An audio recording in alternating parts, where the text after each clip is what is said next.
Chapter 1. Emma sat at her desk, trying to concentrate on the translation in front of her.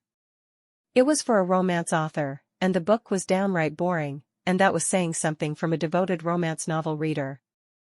There was no humor, no action, just a bunch of flowery descriptions and purple prose.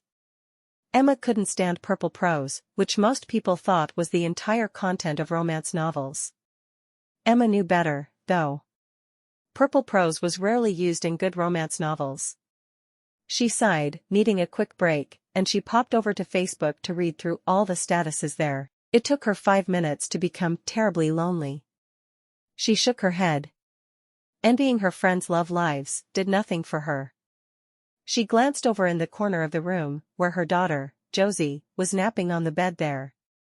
Josie was 3, and she had been born exactly 2 months after her father, a fireman, was killed in the line of duty. Joseph had never seen his beautiful little girl, and it had hurt Emma more than she could express. But now, 3 years later, she was lonely, looking at her friends' Facebook statuses, filled with new babies and dates with their husbands, no longer hurt, but it made her realize she was going nowhere with her life. In fact, she now rarely left the house. She was raising her daughter as a single mother, and she was working way too many hours to make ends meet. Thankfully she could work at home while Josie played, but she wanted to actually spend some time with her daughter, and maybe have an adult conversation or two. She rubbed the back of her neck, considering. A friend of hers, Heidi Hart, who was now Heidi Henderson, had told her about being matched with a total stranger by a woman with purple hair. It had seemed crazy at first, but the longer she was alone, the more she thought about actually doing it. Finally, she picked up the phone and called Heidi, not sure if she'd be working, but she knew she'd call her back if she was. Hello? Heidi, is this a terrible time? Not at all. I'm sitting in the break room eating tacos. Have I mentioned my love of Taco Bueno tacos to you? Heidi asked.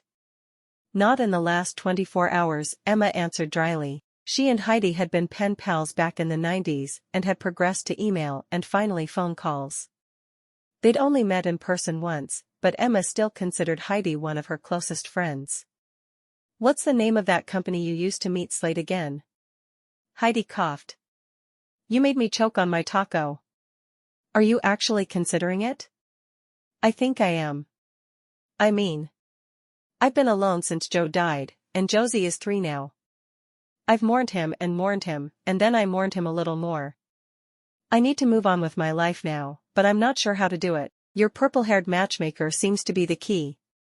Her name is Lachele Simpson, and her company name is Matchrimony. You think you could marry an absolute stranger? After being in love with Joe since 7th grade? Heidi sounded skeptical, and Emma really couldn't blame her. I don't know. But I have to do something, or I'm going to become a hoarder who never leaves my house. Emma sighed. I really need to do this for Josie. And for me. We're going to wither away here in this tiny little house. I think it's a good idea, for what it's worth. Your opinion always matters to me. Give Slade and the kids a hug and kiss from me. I will. Love you. Love you right back. Emma hung up the phone and quickly searched the internet for Matchrimony. She found it with no trouble, and, before she lost her nerve, she dialed the number and waited for someone to answer. Matchrimony, this is Dr. Lachele. Emma jumped. She hadn't expected Dr. Lachele to answer her own calls. Hi, this is Emma Saxton. I want to get married. Emma heard a laugh that sounded more like a cackle than anything else. You get straight to the point, don't you? Well, I really need to get out of the rut I'm in. My husband died just before our baby was born, and she's 3 now, and well, I'm wasting away in a tiny little house we bought together, working way too many hours trying to make ends meet. I completely understand. When are you available for interviewing? I do a comprehensive interview that takes a full day. Your daughter is welcome to be there, because watching you with her will help me get a good read on you psychologically speaking. I guess anytime. I work from home, and I can squeeze in a day anywhere. Emma heard the sound of pages flipping. Where are you anyway?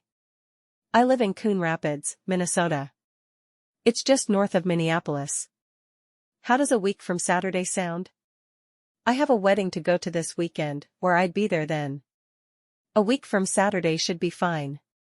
Do I pick you up at the airport? Nah, I'll rent a car. No need for you to get your baby out in the cold. I assume there's snow on the ground since it's March? Yes, quite a bit of snow still, actually. Give me your address really quick, and I will see you bright and early that Saturday morning. Plan to spend the entire day with me. All right.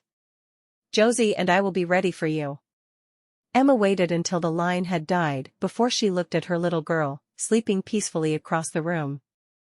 I'm doing this for you, Josie. Beau Bainbridge got home from work, exhausted as usual. He collapsed onto his couch and tried to think about the contents of his fridge and what he could make work for supper. He knew he needed to hire a housekeeper to keep up with things like grocery shopping and laundry and housework, and maybe even make meals for him, but he felt like he didn't even have time to go through the interview process. He worked 6 days a week until he could find another pharmacist to work alongside him, but for some reason, he just wasn't getting the number of applicants he'd expected. Maybe it was time to check the listing. He sighed, getting up to scout out the food situation. He should have stopped for something on his way home, but he hadn't thought about it until he'd gotten in the front door, and by then, he was too happy to be home to leave again. He found a box of Cheerios and some milk that had only been expired for a day. He called that a win and made himself a feast out of the breakfast cereal. He could just see his mother's face frowning at him for eating it for supper, but sometimes he just didn't care. He plopped down in front of his desk and turned his computer on, checking his email. He couldn't help but wonder if there was a message there that would be interesting to him. Oh, an email from Dirk. He clicked on it, wondering why on earth he'd taken to talking to himself. The email was all about how happy Dirk was and how his wife was expecting. Wow. That was not what he expected from Dirk. He and the other man had gone to grad school together a million years before, and though they'd been going for different disciplines, they had become friends, both of them enjoying hiking. He tapped out a quick email asking where he'd met the girl. He knew that Dirk was a college professor in Albuquerque now, and he couldn't imagine he was active enough to meet other people. Beau took a few more bites of his cereal as he scanned through the rest of his emails and saw that Dirk had already responded. It was late, but when Beau glanced at the clock, he realized that though it was after 10 in Charleston, it was 2 hours earlier in Albuquerque. When he read the email, he laughed out loud. Dirk had gone to a crazy matchmaker with purple hair who owned a company called Matchrimony and matched people up at the altar. He hadn't met his wife until the ceremony. Who on earth could be desperate enough to agree to such a thing? He tapped out another email telling Dirk how happy he was for him before shutting the computer and taking his empty cereal bowl to the kitchen sink to be piled on top of all the other dishes he hadn't done for a few days. He rubbed the back of his neck as he headed for his bedroom, already ready for sleep. These 12-hour days were killing him. By morning, the idea of having someone match him at the altar wasn't as strange. It was actually appealing. He showered and dressed, thinking about how nice it would be if he didn't have to spend his day off grocery shopping and doing dishes and laundry. Surely there was a better way to do things. He was a Christian, and he firmly believed that God had made men and women to be a matched set, because they each had different strengths. Surely there was a woman out there who didn't want to work non-stop and would be happy to make his meals and do his laundry. Or would have the time to hire a housekeeper to do it all if she preferred. He made enough that he could go either way, as long as he didn't have to do it himself. On his 10-minute lunch break later that day, he locked himself in the bathroom, the only private spot he could find, and called the number for Matchrimony. It had worked for Dirk, who had to be a lot harder to find a match for than he would be. It was time for him to move on with his life. When Emma opened the door for Dr. Lachele, she tried not to be surprised at the other woman's shocking purple hair and matching Mickey Mouse leggings. Did most women match their pants to their hair? Was that a new trend that she had missed by not going out as much as she should? Hi, sugar. I'm Dr. Lachele. How about a booby bump for your new friend? With those words, the older woman grabbed her in a bear hug, surprising Emma to no end. She was rarely touched by anyone other than little Josie. It was strange. "Come in," Emma said in her soft voice. "My little girl is still sleeping, so I'll have to get her breakfast when she wakes up, but we can start in the living room if you'd like." "I'd love that, and I can't wait to meet your munchkin, who will soon be one of my munchkins." Emma blinked rapidly a few times. "You don't expect my daughter as payment, do you? What was this bizarre woman talking about?" Dr. Lachele looked at her blankly for a moment, and then she threw her head back and laughed uproariously. She seemed so much larger than life to Emma, who was more than a little intimidated. "Of course not. I just claim any child who comes from one of my matches as one of my munchkins, and since you're coming into this arrangement with a child, she gets to be my munchkin, too. I guess she'd technically be my step-munchkin, but that's neither here nor there. Now tell me why you want to be matched at the altar." Emma took a deep breath, really uncertain about this matchmaker Heidi had so strongly recommended. "Well, as I told you on the phone when we talked, my husband died when I was 7 months pregnant." Dr. Lachele's face grew serious, and she put her hand over Emma's. "I'm so sorry." Emma forced a smile. "Since then, my entire life has been working and taking care of my little girl. I work from home, translating books into German. My mother was a German national who married my father, who was stationed in Germany, so I grew up speaking both languages." "Oh, that must be interesting work." "It can be," Emma said noncommittally. She was thinking of the awful romance she was working on. The same one she'd been working on for 2 weeks. "So are you open to moving if I match you with someone who is located somewhere else?" Emma shrugged. "As long as we can stay in the US, I think that's just fine." Her parents had thought she was too young to marry, and they'd not been supportive since. Joe hadn't been close to his parents, so she truly was alone with little Josie. "Absolutely, I'll keep you in the US." Josie's door opened then, and she came running into the living room, throwing herself into her mother's arms.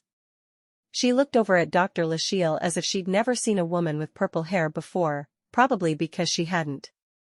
"Josie, this is Dr. Lachele. She's here to talk to me about moving away. Can you say hi?" Josie promptly stuck her thumb into her mouth and stared at the woman, saying nothing. Dr. Lachele grinned. "She'll warm up to me. I guarantee it." Emma put Josie onto her feet. "Run and go potty and brush your teeth, and I'll get you some breakfast." Josie hurried off to do as she'd been told, and Emma walked into their tiny kitchen. She quickly poured some cereal into a bowl and added some milk. Then she put some bread into the toaster. When it popped up, she buttered it and set it on a plate. Dr. Lachele stood observing, not saying much. When Josie ran into the dining room, Emma picked her up and set her onto her chair with the booster seat. "There you go. I'll be talking to Dr. Lachele if you need me." Josie nodded, obviously feeling shy around the strange woman. Emma returned to the living room with Dr. Lachele, feeling more like herself now that Josie was up. She wasn't sure when she'd stopped being Emma and had become simply Josie's mother, but it was definitely how she felt about herself now. "Sorry about that, Dr. Lachele. My daughter always has to come first in my life." Dr. Lachele nodded, smiling broadly. "I was the same way with my son, and I'm sure I always will be with my new granddaughter as well. Children always have to come first. That's the way of the world." She jotted something down on the notebook in front of her. "Now, let's talk about parenting styles." It was more than 8 hours later when Emma saw Dr. Lachele to the door. "You'll make sure whoever you find for me is good with children, right?" "I can't imagine doing anything else, sweet cheeks. That baby in there is the most important thing in your world, and I'll make sure she is allowed to remain that way for the rest of your life." Dr. Lachele reached out and hugged Emma, and it felt more natural this time. Emma hugged her back and watched as Dr. Lachele got into her rental car. Just as she was closing the front door, she heard a loud crash and hurried outside, in her sock feet, with snow swirling around. "Are you all right?" Emma called. "Oh, I'm fine. I think I may have killed your tree, though." Dr. Lachele stuck her hand out the window and waved. I always get the renter's insurance, so stuff like this doesn't go on my record. Come to think of it, I can't remember ever returning a rental car all in one piece with no new bumps and bruises. Emma stood at the door, watching the older woman drive away, wondering just what she'd gotten herself into. Dr. Lachele was insane. There was no doubt in her mind. She went in and sat down next to Josie on the couch. I want you to know that Mommy is going to get married, and we're going to move far away. Emma wished she had more details for her daughter, but she had told her everything she knew. We are? Will I like my new daddy? Josie asked. Emma thought about everything she'd said to Dr. Lachele about the kind of man she wanted to be Josie's father. She nodded. Yes, you will.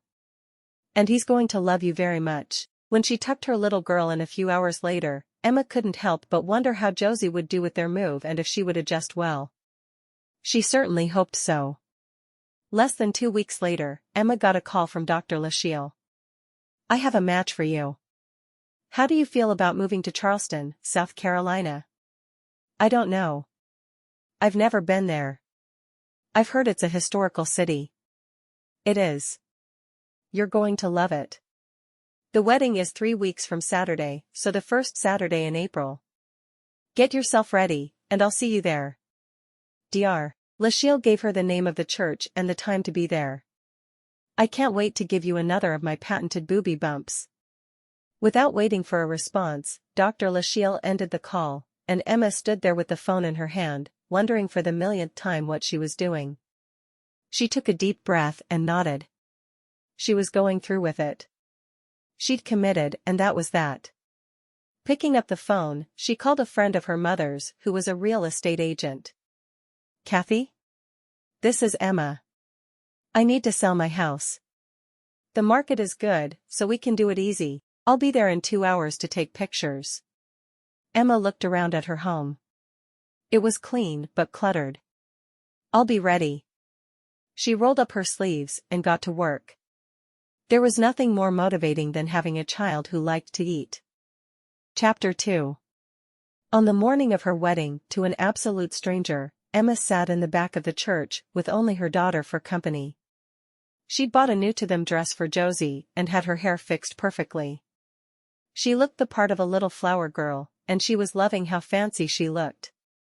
Josie used the word fancy over and over, letting her mother know exactly how she felt. Emma wore the same dress she'd worn to marry Joe when she was 20, only 5 years before. It was hard to believe her life had changed so very much in such a short period of time. She glanced up when Dr. Lachele walked into the room, and she sighed with relief. In the hour she'd been in the back room, she'd convinced herself that she was at the wrong church and about to marry a man who had not been personally vetted for her. Though he would probably know he was marrying a stranger and stop the wedding, there was no way to be sure. What if she was married to a crazed maniac who hated children? Emma jumped to her feet. I'm so glad you're here. I was getting more nervous and more ridiculous by the moment. Dr. Lachele grinned. That's what brides are supposed to do. She reached out and grabbed Josie's hand. Will you sit with me and my husband, Sam, during the service? She dropped her voice to a stage whisper. I brought gummy bears. Josie grinned, remembering Dr. Lachele from their time together before. She nodded. I have flowers, she said in a whisper. I like them. Dr. Lachele turned her attention from her little friend to Emma. Stop looking so nervous. I'm not going to let you marry a mass murderer. Emma rubbed the back of her neck. I can't help it. It's not just me here to marry a stranger. I have a little girl to think about. I know you do. And she's going to do just fine. This guy is good with kids, and he has no problem with the idea of marrying a mother with small children coming with her. I promise, you're going to take one look at him, and he's going to knock your socks off. Dr. Lachele reached her hand out for Josie's. I'm going to take you to Mr. Sam. He has all the gummy bears, and he has instructions to share. Josie jumped to her feet and abandoned her mother without a backward glance. Emma couldn't even blame her. She had a choice between watching her mother pace or eating gummy bears. Gummy bears would always win. Beau glanced up when Dr. Lachele poked her head into the room he'd been told was his for the next little bit until the wedding ceremony. He wasn't sure why, but he wasn't at all nervous. Of course, he wasn't expecting to fall in love at first sight or anything quite as ridiculous as that, but he was looking forward to meeting the person the esteemed crazy woman in front of him had deemed perfect for him. "You ready?" she asked, looking him up and down. He nodded. "I even hired a new pharmacist, so I will be able to take the entire weekend off to be with my new bride." "Good. I think you'll want at least that much time." She walked to him and straightened his tie. "Wedding starts in 10 minutes. I'll let you know when to go to the front of the church. You have any questions for me?" He shook his head. "Nope. Not at all." She looked at him with surprise. "This is where most men ask me about the woman they're about to marry." "I'm not most men." "Obviously." She shook her head as she left the room. 10 minutes later, Beau was standing at the front of the church listening to the music the piano player was pounding out. This was his home church, but he hadn't had a chance to attend much in the past few months. His pastor was behind him, which thrilled him. He was glad the ceremony wouldn't be completely generic. As soon as his bride came into view, he watched her walk toward him, and his heart jumped. She was absolutely beautiful. How could a woman who was so pretty have a hard time finding someone to marry? She had to be a workaholic like he was, who never had a chance to meet people. She walked alone, no man at her side to give her away. He wondered at that, but knew his questions would need to wait. When she joined him at the front of the church, she looked at him curiously through her thick lashes. Of course she would be as curious about him as he was about her. "Hi," he whispered.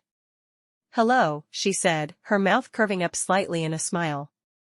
And then Pastor Jessup started speaking. "Dearly beloved, we are gathered here today." After that, everything seemed to go quickly. Her hand was firm in its grip of his, and he tried to pay attention to the pastor, but all he wanted to do was look at her. And kiss her.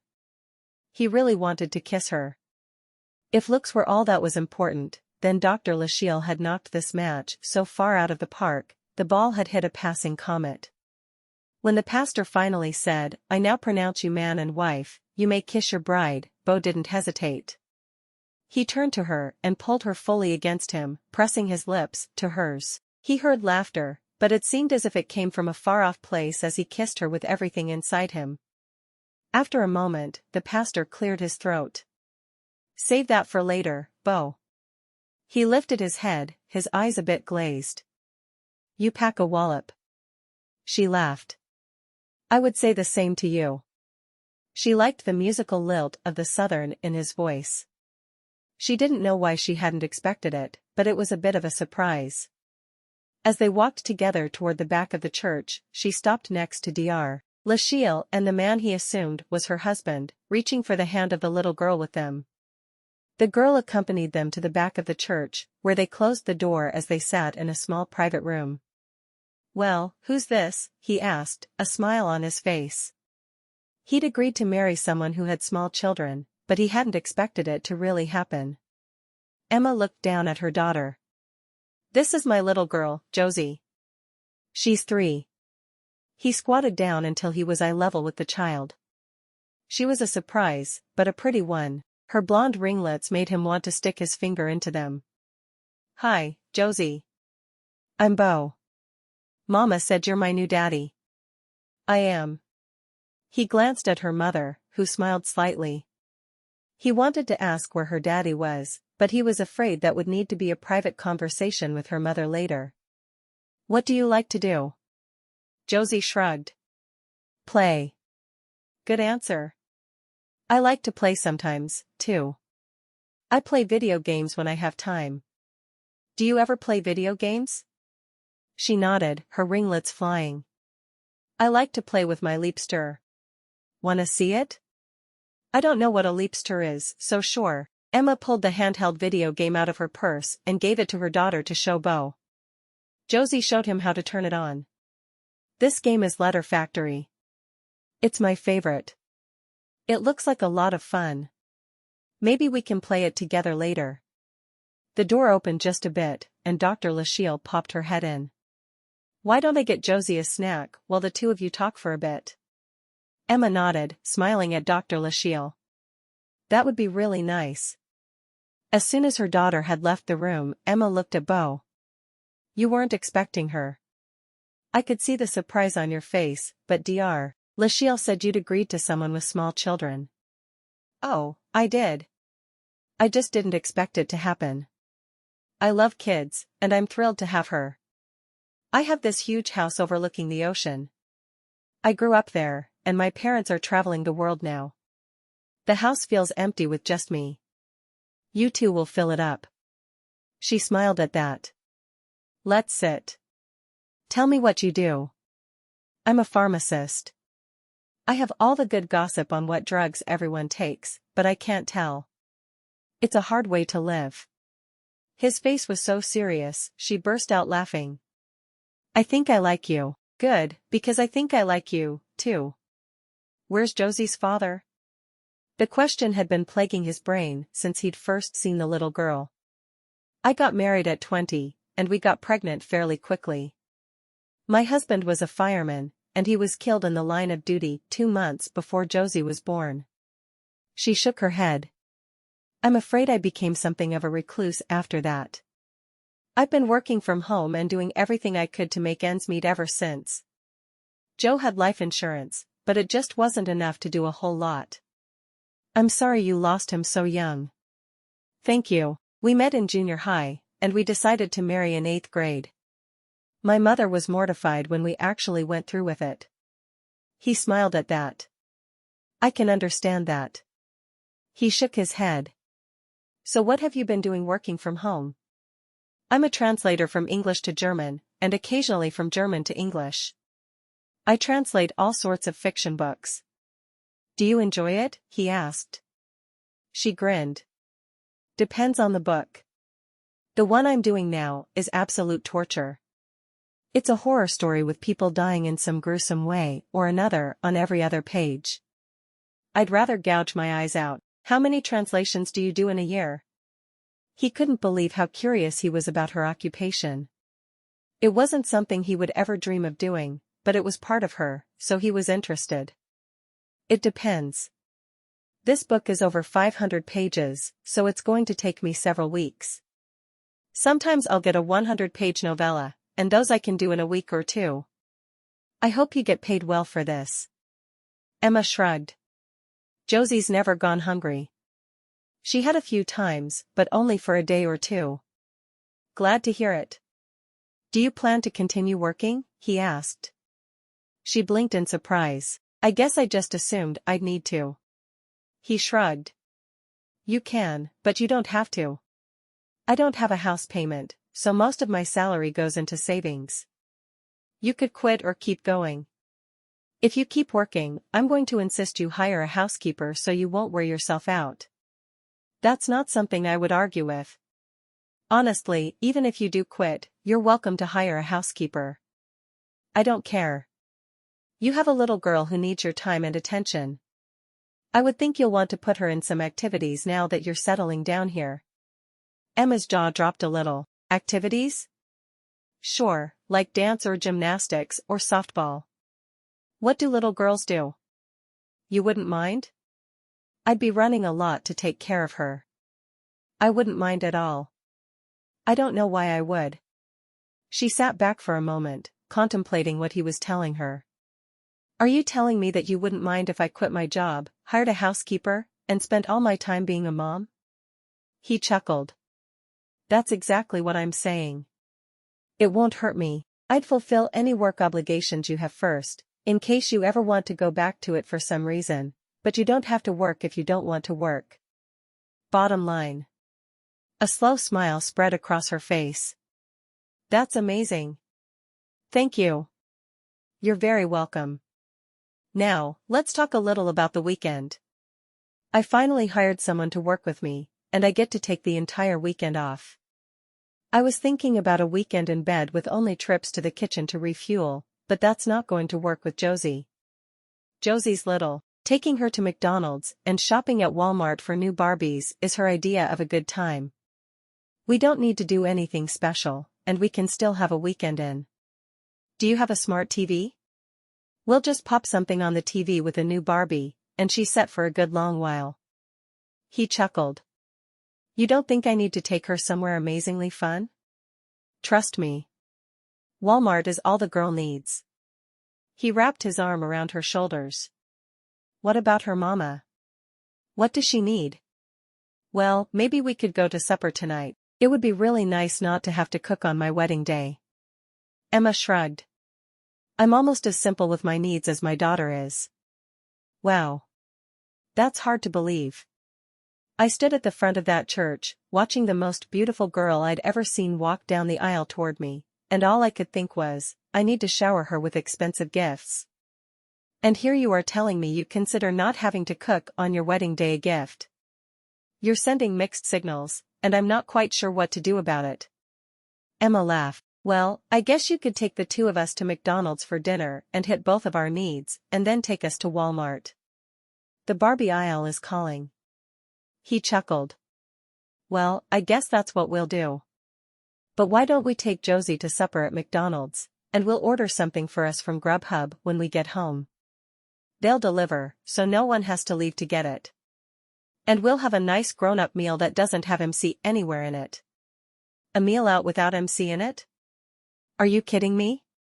You're making my heart flutter. He shook his head. And we'll do Walmart somewhere in there. A girl's got to have her Barbies. I think. Will she want Kens? And a sports car? Sure. She wants everything. Right now she has 2 Club Chelsea dolls, which are the dolls for little girls, but she keeps telling me it's time for her to have big girl Barbies. Emma shrugged. I just haven't been able to find any at garage sales. Walmart will have everything she wants, though, right? Oh, absolutely. They don't have as much as Toys R Us did, but they all went out of business and broke my heart. Your heart was broken when you lost the Barbie selection at Toys R Us? Really? Well, my mom thought Barbies made women into sex objects, so I wasn't allowed to have one. I need to live vicariously through someone. He threw his head back and laughed. I think I understand now. Josie needs Barbies so mommy can play with them. Well, yeah. She watched him as he chuckled, enjoying the sound of it. It had been too long since she'd spent a lot of time around a man. As much as she hated to say it, she'd missed it. Then we will make sure we spend some time at Walmart. And you're always welcome to find Barbie stuff on Amazon, too. I will love you forever. Her declaration had him look at her with a startled expression, and she chuckled. For feeding my Barbie needs, of course. Well, of course. Why else would you love someone you met only a few minutes ago forever? It makes a lot of sense to me. Beau liked her in a way he hadn't liked a woman in a very long time. She was open and real, and that's all he needed. Dr. Lachele had done a good job. At least it seemed like she had so far. What about more kids? Do you want more? I always wanted a whole house full. She took a deep breath. Maybe in a few months, we can start talking about having more. I would like a little while to concentrate on Josie. I haven't had that since her birth. I worked from home and took care of her at the same time, often staying up all night to finish something early so we could be paid. And they could keep eating. She didn't want to be honest about the level of poverty she and Josie had lived in, but she wouldn't hide it from him either. If he asked her point blank, she would tell the truth. I have to say that the kiss you gave me knocked my socks off, he said. Wanna try again with no one watching? She laughed. I would love to try again with no one watching. She turned toward him, her lips raised to his. She knew she should feel guilty for kissing someone else after pledging her heart to Joe for all eternity, but she didn't. She was doing this for Josie. At least that's what she'd keep telling herself. When his lips touched hers, all thoughts of her daughter left her mind. She was focused on one thing and one thing only. The man next to her. How long was she going to be able to convince herself that she was doing this for Josie? Chapter 3. Beau grinned at her and took her hand to leave the little room at the back of the church. Emma couldn't stop smiling. She already liked this man, and she loved the idea of being able to focus on Josie for a change. She certainly wouldn't burn her bridges with any clients, but she wouldn't take on any new ones, and her deadlines wouldn't be so tight. Money of her own was important, but she'd always wanted to stay home with her child, and now she could do it without working herself half to death. When they joined the small reception, she got Josie back from Dr. Lachele, who seemed to be spoiling her rotten. Josie was carrying a stuffed animal Emma had never seen. "Where did she get that?" Lachele grinned. "Sam loves to give toys to every child he meets." "Wow. I hope she said thank you, and I'll say it, too." "Thank you." "You're welcome," and yes, she whispered it to Sam. I think she was feeling a little shy at first, but now she loves him, as all kids do. Dr. Lachele looked pleased with herself. "You two are getting along nicely, it seems." "We are," Emma said with a smile. "I think you did something good here." "I know I did, but that doesn't mean you two won't have some rocky times." Beau sighed. "I was hoping we were starting our blissful happily ever after now." Dr. Lachele threw her head back and cackled. "Not on your life." With those words, she turned and walked away, leaving Beau to look at Emma. "She really is odd." "I know. If she hadn't come so highly recommended, I'd have never agreed to this." Emma was thrilled with her match, but she was waiting for something to happen any second. It couldn't be going this smoothly twice in her life, could it? "We should get some food," he finally said. He had paid a caterer to put some sandwiches and finger foods together for the reception.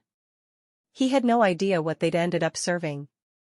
Together, the three of them walked over to the serving line, and they each got a small plate of food. Josie was excited about all the tiny sandwiches. She liked to eat little foods. "I want a cookie, too." Emma reached for one of the cookies. Her daughter hadn't often had treats in her life, and she was happy to give her one now. She filled her own plate, and they carried it over to a table with 4 chairs. She helped Josie sit and gave her the plate, making sure she had a pile of napkins. Beau sat beside Emma, eyeing the little girl. "Your mother and I were talking, and we think we're going to go to Walmart to pick out a few new toys, and then to McDonald's for your supper." "What do you think?" he asked. Josie's face lit up. "New toys and McDonald's? Really?" Emma smiled. Anytime we had a little extra money, we had to choose between the two. She wanted him to understand her daughter's excitement, but not necessarily the kind of poverty the two of them had lived in. He frowned. "No more choosing. We can do both." He didn't necessarily want her to understand the kind of wealth he had at his fingertips, but he didn't want her to keep skimping for their little girl either. And whether or not she considered Josie his child yet, he did. He would do what was right by the girl. Emma nodded, not sure what else to do. He seemed incredibly generous to her, but surely he wouldn't always be this way. It had to be a wedding day thing. "Thank you." After the short reception was over, they went to the parking lot, and she took him to her car. It was an '87 Ford Taurus, and she had driven it forever, but it was on its last legs, which anyone could see. It pulled a small U-Haul trailer. "I'm going to have to get this to your house first thing." "You didn't bring much." She shrugged. "I brought what we needed." She had sold her furniture to pay for the trip there, and she was waiting on the house to sell. There wasn't a lot left to bring. Mostly toys that she'd gotten second-hand. He nodded. "Why don't I drive your car, and you drive mine to the house?" "It can't be easy pulling that trailer." "It's not, but I'm used to it now." She really didn't want him to realize how poorly her car ran. She would rather always be the one driving it. "I'll follow you." He frowned, but he couldn't think of a reason that he had to drive her car. He had just wanted to check it out to see if it was worth keeping. He didn't know a ton about cars, but he knew when one needed to be replaced. "All right." He pointed across the parking lot. "I'm in the Lincoln Navigator." She glanced over, saw a dark blue SUV in new condition, and nodded. She really was out of her depth with him. "Is it far?" "Just a few blocks." This is my church. I've been coming here since I was a little boy. Oh, good. I was hoping we didn't have far to go. She put Josie in her car seat and got behind the wheel, maneuvering until she was behind him and ready to follow. As they drove through the streets of Charleston, she realized they were in an old money part of town. The houses looked like they could have been built a couple of centuries before, but they were in pristine condition. She pulled into his driveway next to him, shocked at the house where she would be living. It looked like something straight out of Gone with the Wind. Hopefully there weren't servants crawling around everywhere. She got Josie out of her car seat and put the girl on her feet. We're at our new home. Josie had fallen asleep during the 5-minute drive from the church, and she stood for a moment, rubbing her eyes. It's big. It is big. Their old home had been a 2-bedroom 1-bath home that wasn't quite 800 square feet. This had to be at least 6,000 square feet. Her life was changing. Beau got out and walked over to them, looking at Josie. She looks exhausted. She fell asleep on her way from the church. I have just the place for you to sleep, he said quietly. May I carry you? Josie nodded, reaching her arms up, and Emma felt her heart skip a beat. Her little girl had never known a father, and she was going to this man as if she'd always known him. He handed his key ring to Emma, with the correct key selected, and followed along behind her. She opened the door and stepped aside to let him precede her. He walked to a room there on the first floor. Though she wanted to climb the winding staircase to see what was up above, she followed him. He stopped at a small room that was obviously an office, but there was a bed made up in it. She would use this room for work if he'd allow it. She'd have to remember to talk to him about it later. Emma immediately pulled the covers back and took off Josie's shoes. She could sleep in her pretty pink dress. It wasn't like she would be wearing the dress often. Beau laid her down on the bed, and Emma covered her. Sleep sweet, baby girl, Emma whispered. It was the same thing she told her daughter every time she tucked her in. Placing a soft kiss on her cheek, she left the room with Beau. Thanks for finding her a place to sleep so quickly. I keep that bed made up, because sometimes I just don't have the energy to climb the stairs after working all day. Silly, isn't it? Beau asked. Not at all, and I'm thrilled you do keep it made up. It was the perfect place to put a sleeping child. She looked around her as they stood in the small hallway. Will you show me around? He nodded. Of course, this house has been in my family for generations. Don't tell anyone, but my ancestors were carpetbaggers, and they bought this just after the War of Northern Aggression. She laughed. I won't tell a soul. Good.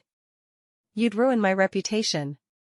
He led her through the first floor of the house, showing her multiple rooms.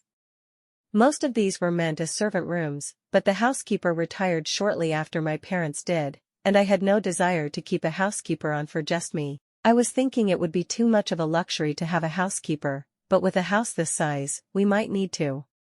Oh, we definitely need to. Just dusting the place would keep you busy for a week.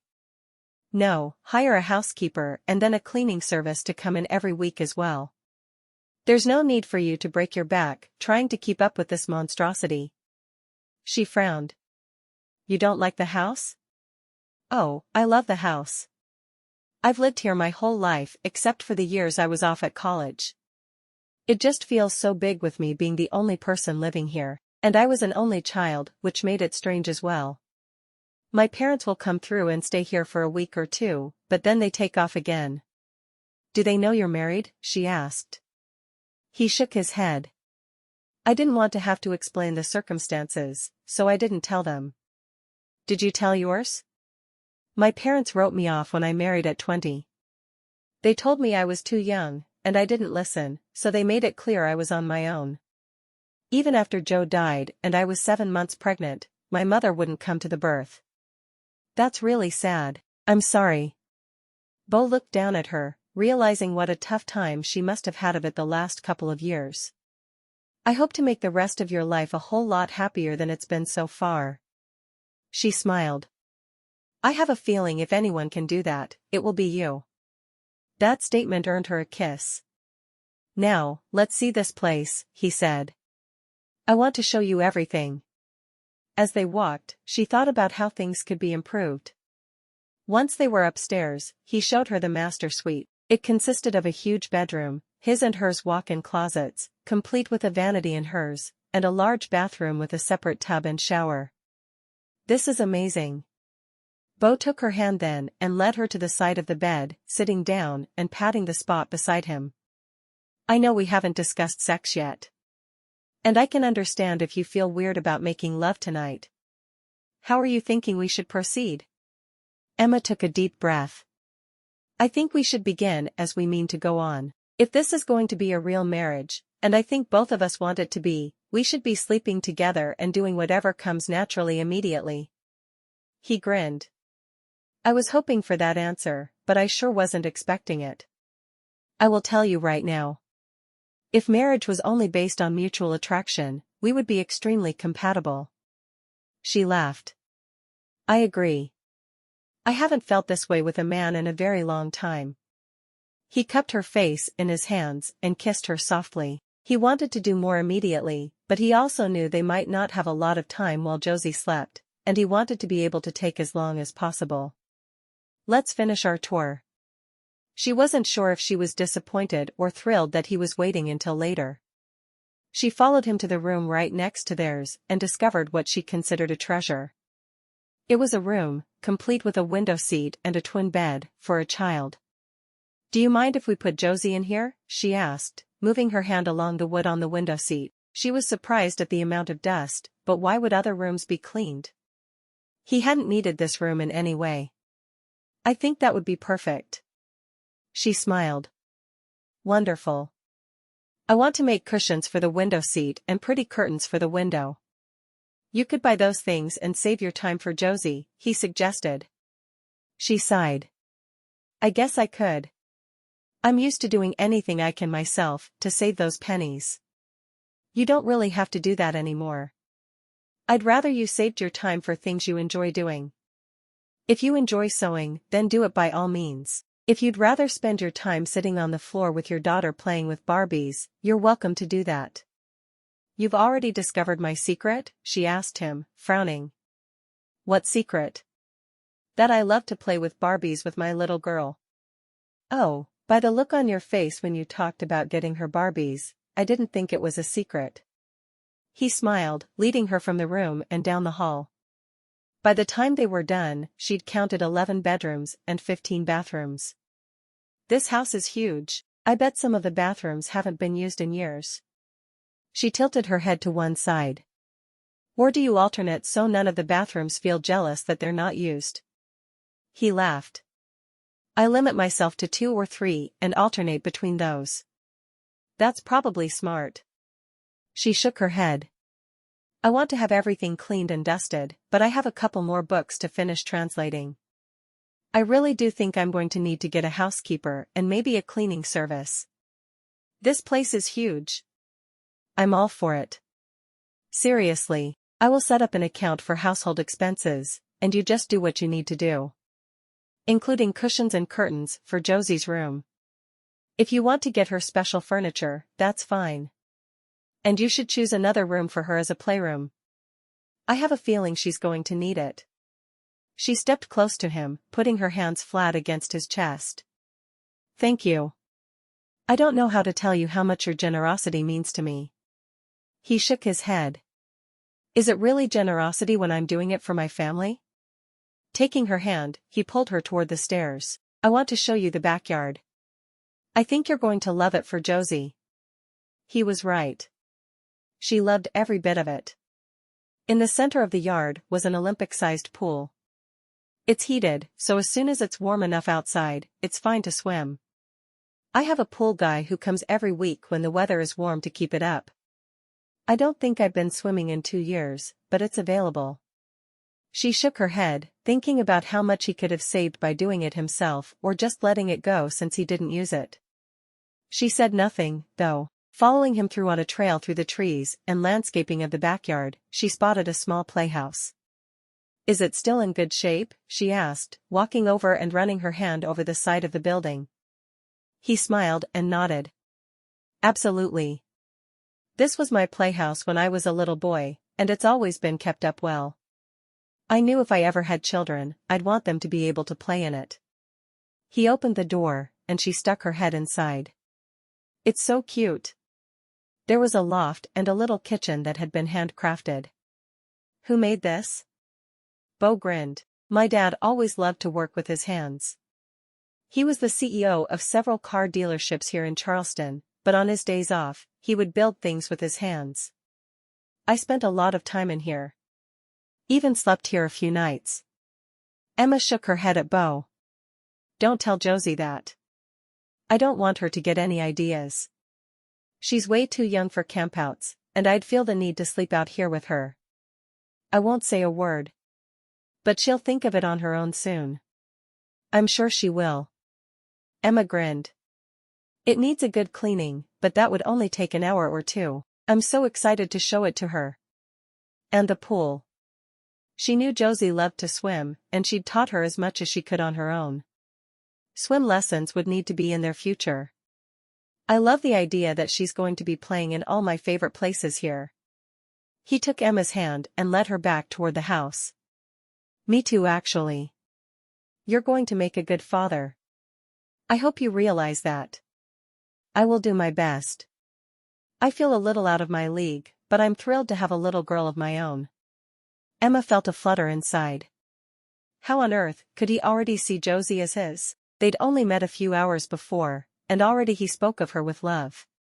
Dr. Lachele had obviously found her a rare breed of man. She was glad he was choosing to be a father to her little girl. Chapter 4. By the time they were done with their tour and back into the house, Josie was awake. Emma hurried to her and held her close. I'm here. Did you have a good nap? The little girl nodded, her eyes still sleepy as they met Beau's over Emma's shoulder. I want Daddy to hold me. Emma was a little startled but very happy. She wanted there to be a smooth transition for Josie, and she seemed to already be warming up to Beau. He reached for the girl and held her. We picked a bedroom for you, he said softly. Do you want to see it? Josie nodded. Are my toys there? Not yet, Emma said. We didn't start unpacking yet. She was not looking forward to the work involved in unloading the trailer, but she knew it was coming. Beau frowned. I'm going to call around and see if I can find someone who will come and unload for us. You don't need to be doing that. Who do you think loaded it? She asked, wondering if he was underestimating her or just being sexist. Or if he genuinely wanted to help. He probably genuinely wanted to help, and she needed to erase her negativity about him from her mind. She'd had to be independent for years, and now she had someone to lean on. She needed to remember she was allowed to lean. I know you did, which is why you shouldn't have to unload as well. As soon as we get home this evening, I'll make sure to make those calls. He looked at Josie. Do you want to go see your room? Josie nodded, her ringlets, now very messy after her nap, bouncing as she did. She squealed when she saw her room, running into it and running her hands over the window seat. We need pillows.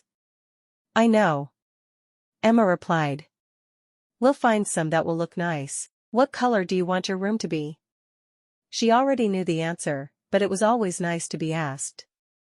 Pink. Josie yelled. I had a feeling that would be your answer. Emma grinned as she watched Josie climb onto the window seat. We'll put cushions there, and maybe some of your animals would like to live on the window seat. Do you think they would? Josie nodded. Where will my Barbies go? Emma's grin stretched wider. We thought you might need a whole room for your toys. A whole room for my toys? Josie stared at her mom with wide eyes. She'd had to share her room with Emma's office in Minnesota, so Emma knew it was a big surprise for her toys to have a room of their own. Beau put his fists on his hips. Well, of course. You don't want to share your room with toys, do you? Josie giggled. I want to see. Emma let Beau lead the way to Josie's playroom. We don't have your toys unpacked yet, but when we do, this is where they'll go. Will we have room for the Barbie house? Josie asked. Emma sighed.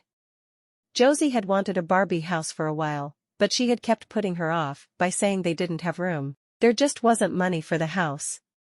We probably have room, but Barbie houses are expensive. How expensive? Beau asked.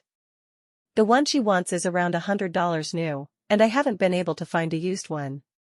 Beau looked at Josie. My welcome to my life present to my new daughter will be a Barbie house. Just the kind she wants. Emma started to protest that Beau shouldn't spoil Josie, but the truth was, she wanted the Barbie house almost as much as Josie did. What do you say, Josie? Josie flew at Beau, hugging his legs. Thank you. Emma turned away to brush away a tear. He was going to be good for both of them. She could see it now. They went to Walmart first, and Josie showed Beau the Barbie house she wanted. There was a display, and he frowned. This one seems cheap. Isn't there one made of wood? Emma nodded. There's one on Etsy, but it's even more expensive. Let me see it, he said. Emma pulled out her phone, a used iPhone that was 7 models behind the current, and searched for the house she'd seen. She handed the phone to Beau. That's the one we want, he said. Josie, I can get you a better Barbie house, but we have to wait a little while for it to come in the mail. Is that okay? Josie nodded, but she looked a little sad not to get it that day. That's okay. Beau smiled. Now, let's pick out the other things you need for your Barbie. He saw a giant pink camper on the shelf, wondering if everything Barbie had was pink. Do you have this? He asked. Josie shook her head. No. He picked it up and put it in the cart, walking down the row and finding other things. Anything she said she didn't have went into the cart. Emma stood and watched in shock. After he'd placed another toy into the cart, she stepped in. I think that's enough. But I haven't gotten her the minivan yet. Everyone knows Barbie needs a purple minivan. He was so thrilled that something wasn't pink, he was ready to go with purple. Please, Mama? Josie asked. Emma finally nodded. But that's all for today. That new playroom is going to be too full. So she'll get one playroom for Barbie and one for her other toys, Beau said, seemingly not concerned. Emma shook her head. Let's not go crazy here. I've never had a daughter before. When should I go crazy? Beau pushed the cart toward the front of the store, realizing that the girl probably didn't have a lot of clothes. He thought about stopping there, but he wanted her to have higher quality clothes, so he didn't bother. He'd talk to Emma about it later in private. After checking out, they went to McDonald's, and Josie practically danced around in her excitement. I want a Happy Meal. Please, Mama. Usually if she had to get Josie a Happy Meal, she wasn't able to eat, so Emma was thrilled to be able to say yes. Do you want a cheeseburger or McNuggets? Nuggets, and chocolate milk. Emma grinned, stepping up to the register and ordering for the girl. She got herself a cup of water to sip on while Josie ate. Beau watched the whole thing, realizing that McDonald's was truly a treat in the little girl's eyes. She definitely wasn't spoiled. He'd have to see what he could do about that. And more importantly, what he could do about spoiling her mother. She needed it. Josie ate 2 nuggets and a fry so she'd be able to go play in the play area. Emma sipped her water and watched her. Is she always this excited to go to McDonald's? Beau asked. Emma nodded. We usually come in and share a fry, and I just let her play. McDonald's was something we couldn't afford often, but if we split a fry, I could make it happen every other week or so. Was there no one who could help you? He asked. He was truly sad to understand just how much she'd struggled in the past few years. No one who could and who would at the same time. She shrugged. We always made it work. Josie hurried back then and ate another nugget standing up. I like having a daddy, she said, before hurrying back to play some more. Emma smiled. I think having a daddy means getting expensive toys and Happy Meals to her. That's okay. I can provide those things happily. When her toys become video game consoles and new computers, you won't think so. Oh, I probably will. He could tell Emma had no idea what he was worth, but he liked it that way. She would be thankful for every dime he spent. When they got home, they decided to put off their own meal for a while. Instead, they went up to the room they'd designated as Josie's toy room and started putting things together. The room had a twin bed in it and a toy box already. You know you can do anything you want with this room. If you think it would be better to move the bed out and put a couple of other chairs in, that would be fine. He didn't look up from the camper he was snapping together, while Emma worked on rescuing new dolls from their packages and Josie danced around excitedly. Give me a budget, and I'll stay under it. Emma refused to take him for granted. He frowned. I don't know what stuff like that should cost. Say 10 grand? She gulped. $10,000 for a toy room? I can go a whole lot less than that, and do her bedroom at the same time. Do you think there's another bed she'd like better? Maybe a canopy bed? Emma shook her head. She's going to be so rotten, no one is going to want to get near her. I doubt it, he said. She's so sweet and thankful for everything. I don't see having a few material possessions changing her that much. Emma decided not to argue with him as she handed Josie the first Barbie. There were at least 20 of them lying around still in boxes. By the time Josie was tucked into bed with her favorite blanket and teddy bear, they had put everything together and found places for it. The wooden house had been ordered, and Josie had almost fallen asleep still playing. She was so excited about the new toys. They closed the door behind her after tucking Josie in, and Emma looked at Beau. She already likes you. You don't need to buy her affections. That's not what I'm trying to do. I just want her to have what she needs to play with. Needs? Emma asked, raising one eyebrow. Okay, what she wants. He grinned. I loved seeing her face when I put those things into the shopping cart. It made my day. They went downstairs to the living room and curled together onto the couch. Are you getting hungry? She asked. Is that your way of telling me it's time to order supper? He picked up his phone and scrolled through their options of places to order from. After placing their order, he stroked her arm. I need to make a few more calls. I want to find some guys who will come over tomorrow and unload your U-Haul. You can work on unpacking boxes while I work all week. I wish you could have taken a whole week off, she said softly. It would have been nice to get to know you and learn the town together. I agree, but the new pharmacist can't handle weekdays alone. I'll be there. I can probably take a week off in a month or two. Maybe we can go somewhere fun. She smiled at him. I'd like that a lot. I'm sure Josie would, too. Let me see what I can do about unloading. He made 3 phone calls and had people agreeing to be there at 10 the following morning to get everything taken care of. I'm going to leave it to you to put out feelers for a housekeeper and a weekly service. I trust you to pick good people. I've never done anything like that, but I'll try. You'll do a good job. I know it. His arm wrapped around her, and he pulled her toward him. I have an idea on how we can kill the time until the food gets here, he said with a grin. She laughed, wrapping her arms around his neck. Do I get 3 guesses? I have a feeling you only need 1. They had a quiet meal together at the table after an epic kissing session that left Emma's toes curling. After their meal, she hurried into the kitchen to do their dishes and noted that the sink was full of dishes. I'll wash all these and meet you in a minute. Go relax in front of the TV. He had a different way he wanted to relax, but it was probably best if he waited a little bit after eating for that.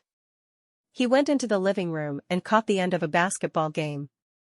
He didn't care a lot about sports, but he was willing to watch them if there was nothing else on. Emma hurriedly rinsed all the dishes before putting them into the dishwasher. She would do as he had suggested and hire a housekeeper, but the house needed to be kept up until that happened, and she would need to be the one to do it. He obviously didn't even wash his own dishes often.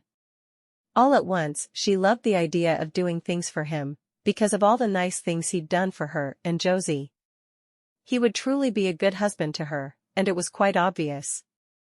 As soon as she'd started the dishwasher, she joined him in the living room. Basketball? She asked. He shut off the TV with a remote and looked over at her.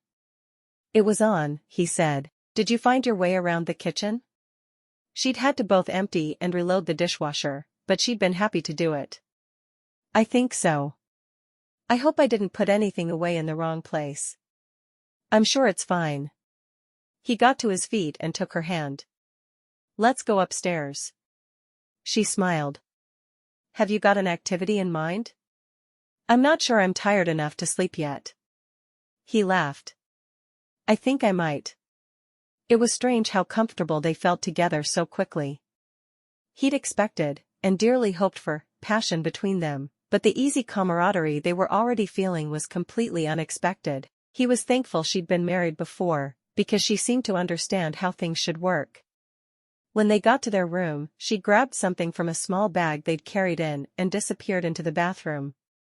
He could hear water running and the sound of her brushing her teeth. He sat on the edge of the bed for a moment, waiting for his turn in the bathroom, but then changed his mind and went into a bathroom down the hall. Why should he wait, with all the bathrooms in the house? They met back in the bedroom with her in a light pink nightgown with spaghetti straps. It ended at mid-thigh. He stopped short inside the room and smiled. You look beautiful. I hope you know that. She smiled. I have a few stretch marks from when I was carrying Josie, so don't expect me to be perfect. Perfect is boring, don't you think? He reached for her, stroking his hands up and down her arms. When he'd used the bathroom, he'd stripped off his shirt and was wearing only a pair of jeans. I don't know.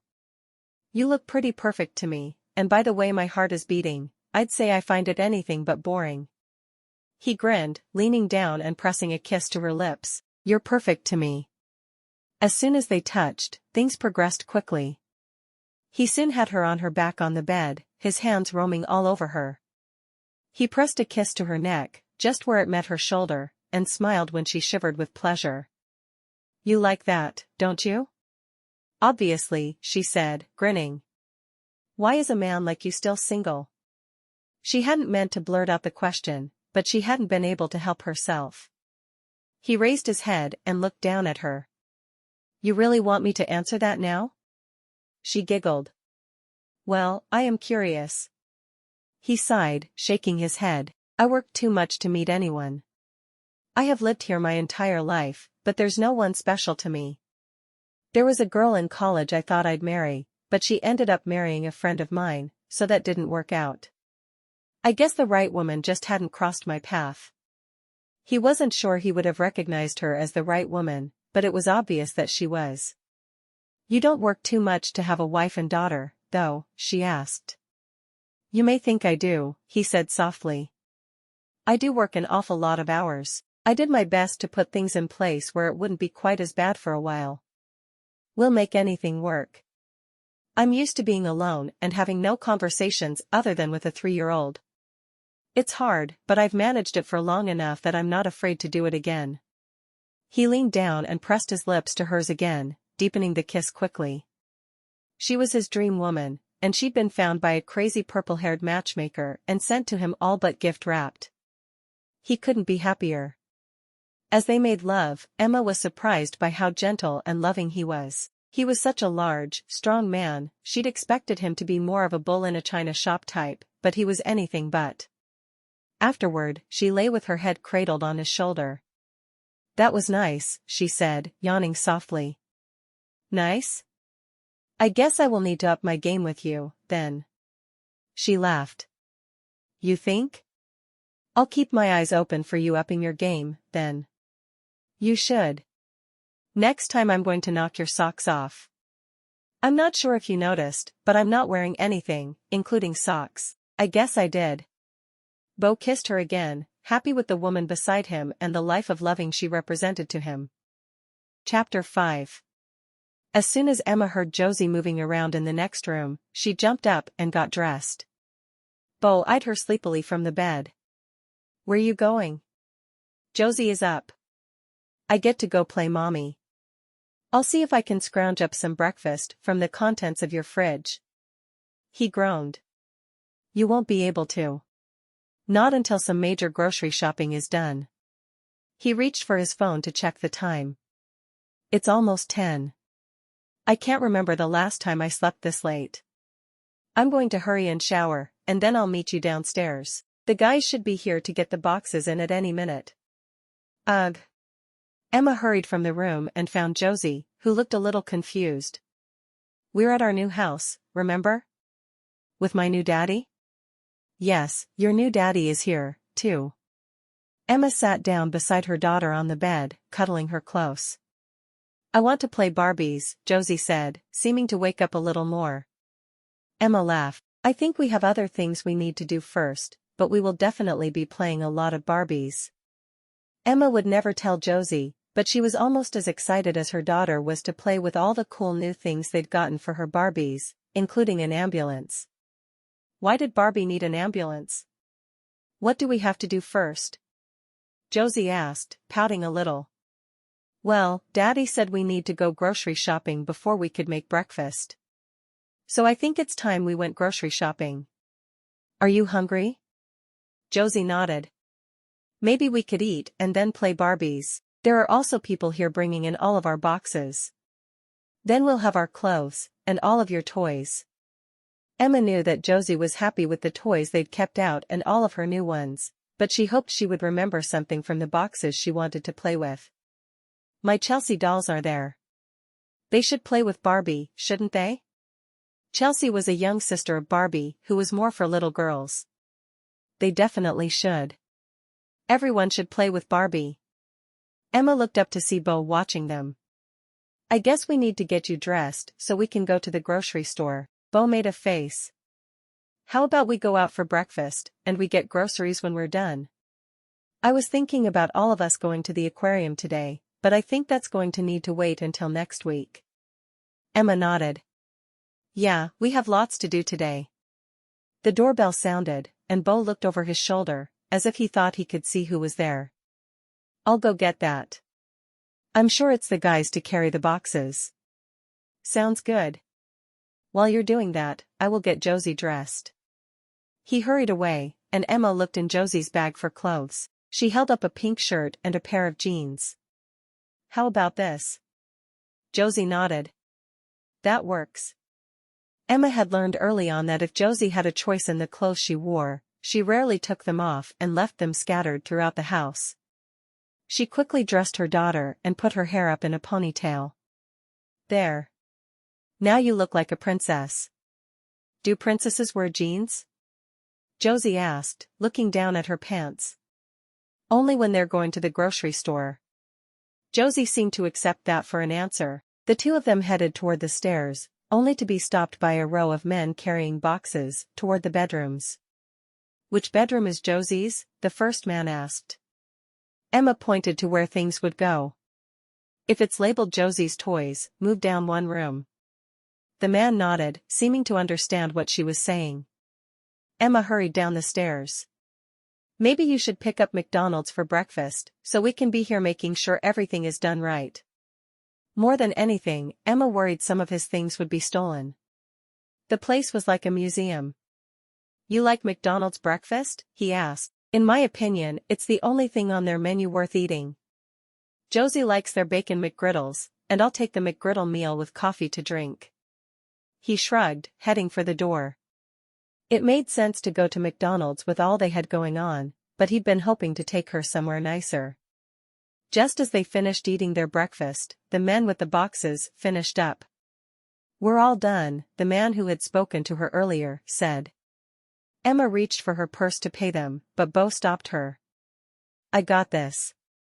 He paid the three of them, and then sat back down. It's getting late enough that we should probably grocery shop.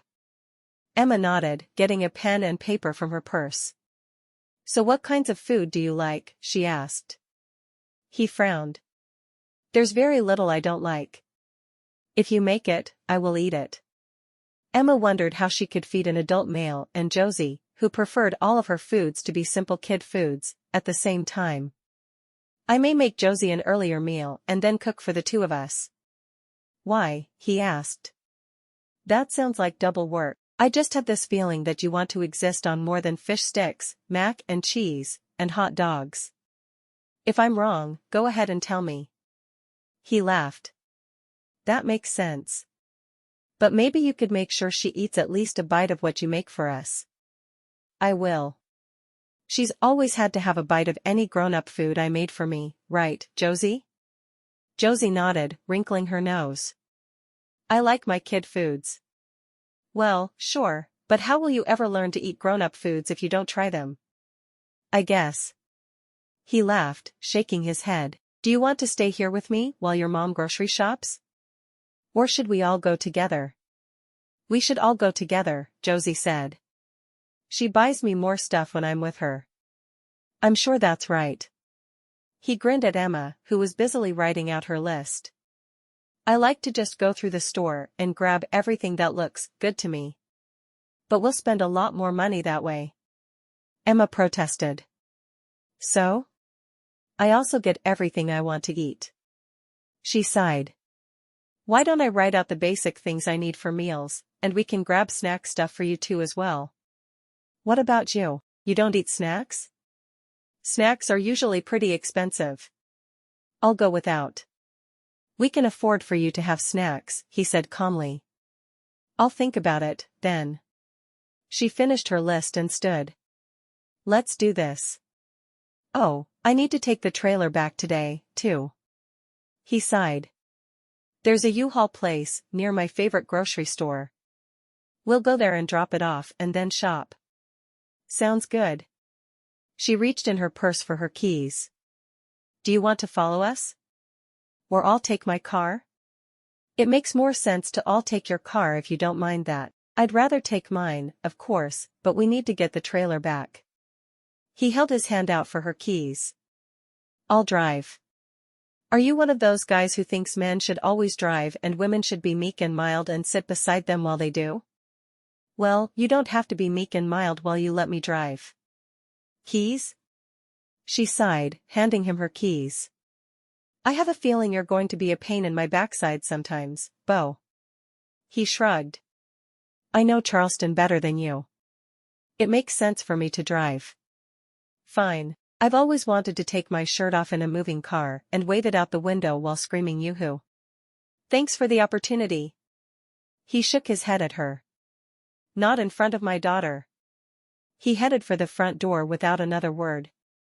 Once they were all in the car, he drove straight to the U-Haul store.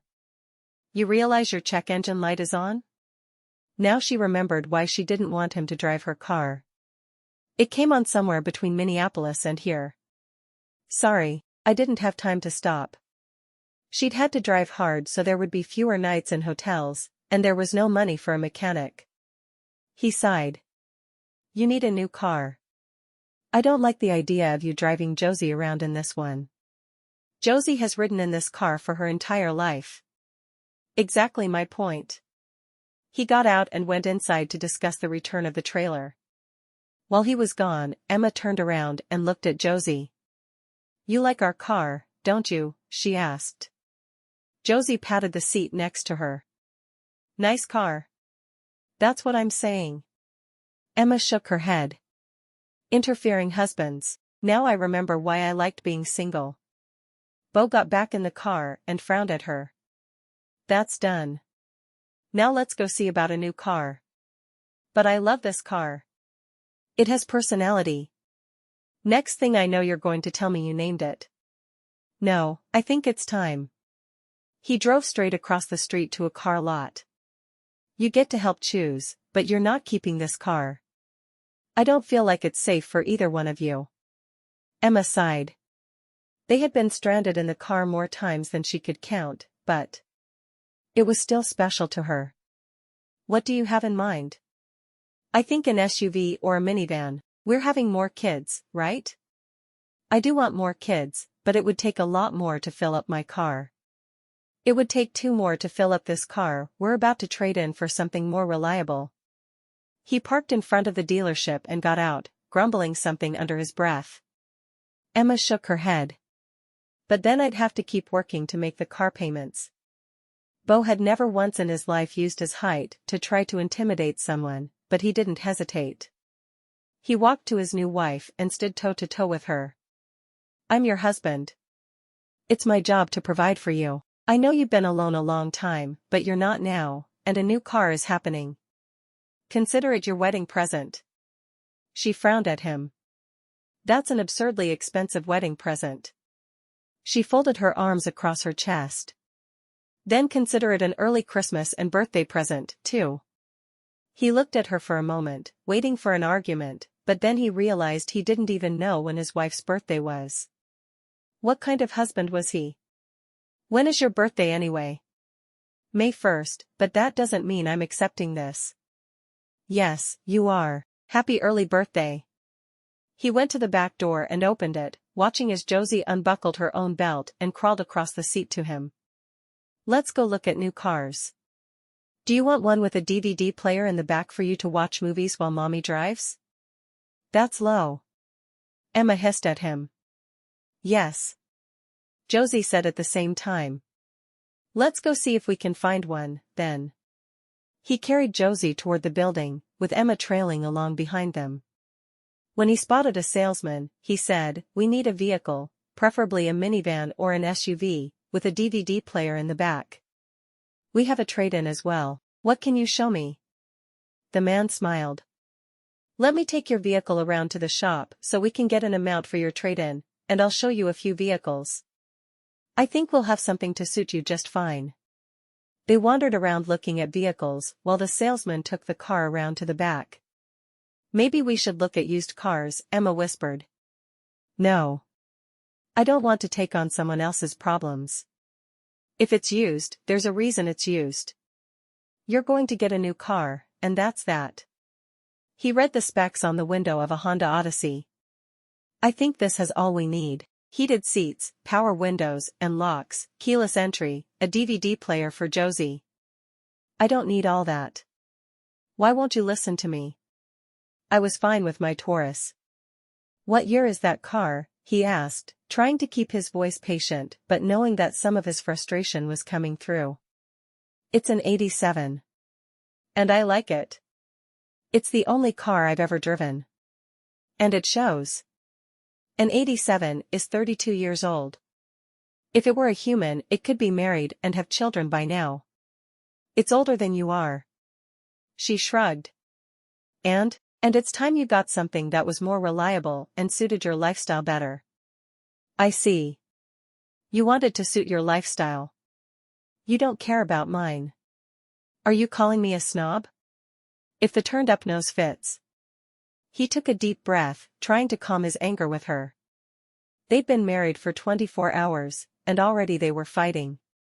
And this was his perfect match? "Look, I want you to have something that will be a good vehicle. I did a little research, and this is the best minivan on the market. It has the best safety records. It is supposed to be the best put together, so. This seems like what we want for Josie. We do want the best for her, right?" "Of course, we do. We just don't agree on what's best for her. I don't think she needs to think that only a brand new car is best. She doesn't need a DVD player in the back. We didn't have them as kids, and we're still functioning adults." She shook her head. "I don't want her spoiled. I think I'd have to do a lot to put her into the spoiled category." He was starting to think the woman was incapable of seeing reason. "Are you saying she's been deprived? I'll have you know she's never gone without, and she's had a mother who loves her with her every day of the week. I didn't mean to say she's been deprived. I can see she's been well loved, and she doesn't think she lacks for anything. I just want her, and you, to have the best money can provide. It's silly for us to settle for a used car that has so many more miles on it. Why not get you something you can use easily?" The salesman returned then. "All right.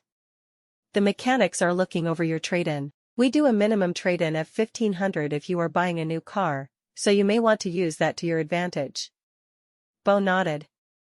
"That's a good idea. Can we test drive this one?" The salesman smiled. "I was hoping to steer you toward this.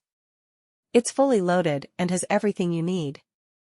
Let me run and get the keys, and you can take it around the block."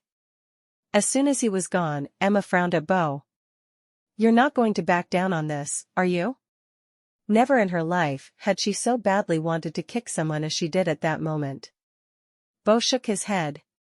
I get to win this fight. You can win the next one if you really need to, but this time it's my turn. We're taking turns winning fights? Did you really just tell me that? The man had lost his mind. He patted her shoulder. It's better than things being uneven in our marriage.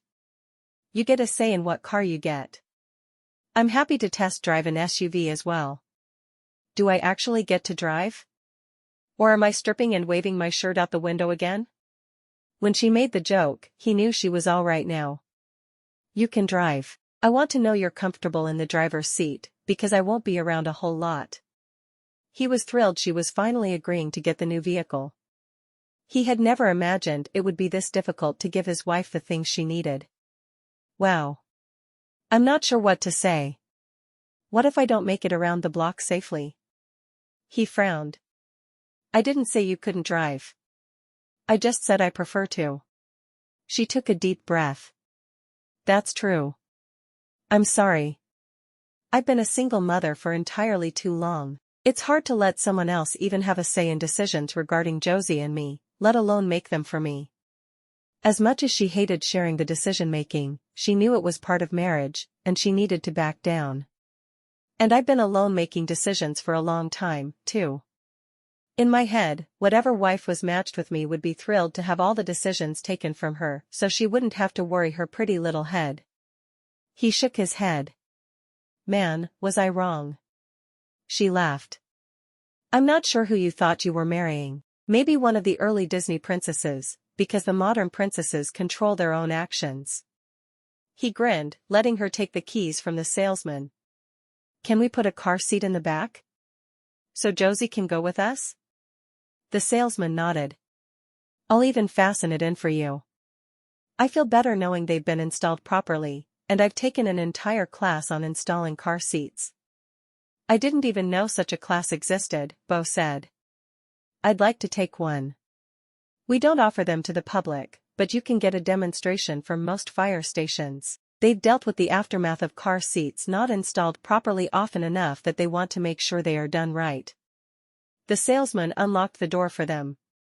I'll wait here. Let me know what you think when you get back. He got into the back and installed the car seat, and then Beau buckled Josie into it. You need to let us know if you like this car, Beau told Josie. DVD player? She asked. Beau nodded. It does have one. Then this is the car I want. Emma shook her head at Beau. You're turning her rotten. My little girl is too sweet to be rotten. Just drive. Chapter 6. They settled on the van and did the paperwork while Josie sat quietly playing with her leap stir. When it came time to set up payments, Beau simply shook his head. I'll do a bank transfer for the whole amount first thing tomorrow morning. The man nodded, seeming to be satisfied with that answer. That would be just fine, Mr. Bainbridge. How are your parents doing? Beau smiled. They're having the time of their lives in that RV of theirs. I had heard they'd taken off in an RV. When do you expect them home? Oh, probably about 5 minutes after I tell them I've married. You know how parents are. Beau wasn't concerned and didn't notice the flash of fear on Emma's face. Yes, I do know how they are, the salesman laughed. So I think that's all I need from you for now. Do the wire transfer in the morning, and you're all set. Beau got to his feet and shook the other man's hand. Thank you for your help with this. He snagged the keys the man held out and turned to Emma. Are you ready to go? Emma nodded, hurrying over to the play area, which had been in full sight at all times, and took Josie's hand. Let's go in our new car. Do we have DVDs? Josie asked. No, I don't think we do. We'll get you some. Josie nodded, satisfied with the answer. Okay. Beau watched as Josie climbed into the back of the van, while Emma carefully snapped her seatbelt into place. There. All set? Emma asked. Josie nodded. I have lots of room now. You sure do. Emma moved to the passenger side of the van and climbed in. That sure was easier than usual. Why did they just let you go with no payment? She had never seen such a smooth, easy transaction. He smiled. My parents own the dealership. I'll still pay for the vehicle, but I get a discount, and they work with me more than they would work with lots of other people. If your parents own a Honda dealership, why do you drive a Lincoln? He pulled out onto the main street, deciding that they'd wasted enough time that they needed lunch before grocery shopping. He turned into a restaurant and parked the car. I'm hungry, so we need to eat first. And my parents own 8 car dealerships. I can drive just about anything and still be supportive of him. Wow. Emma couldn't imagine. Her father had worked in a factory after getting out of the army, and her mother had always been a stay-at-home mom. That's pretty cool. She got out of the car and opened the back door for Josie. How soon do you plan to tell your parents we're married? He shrugged. We'll wait a week or 2. I think we need at least that much time to get used to each other. His parents would welcome her and Josie with open arms, but they needed time alone first. Sounds good. Emma couldn't believe his parents would like her. Her own parents had rejected her and Josie after all. They went into the restaurant. It seemed like a nice casual dining place, and they had no problem getting a booster seat for Josie. What's good here? She asked. The seafood. You're on the coast, and you really do want to eat seafood. He didn't know her personal tastes, but he wanted her to at least give the seafood a try. I love shrimp. The shrimp is good? Superb. He nodded to Josie. Does she eat shrimp? Yeah, she'll eat some fried shrimp. It's the gateway shrimp, you know. Beau looked at her confused. Gateway shrimp?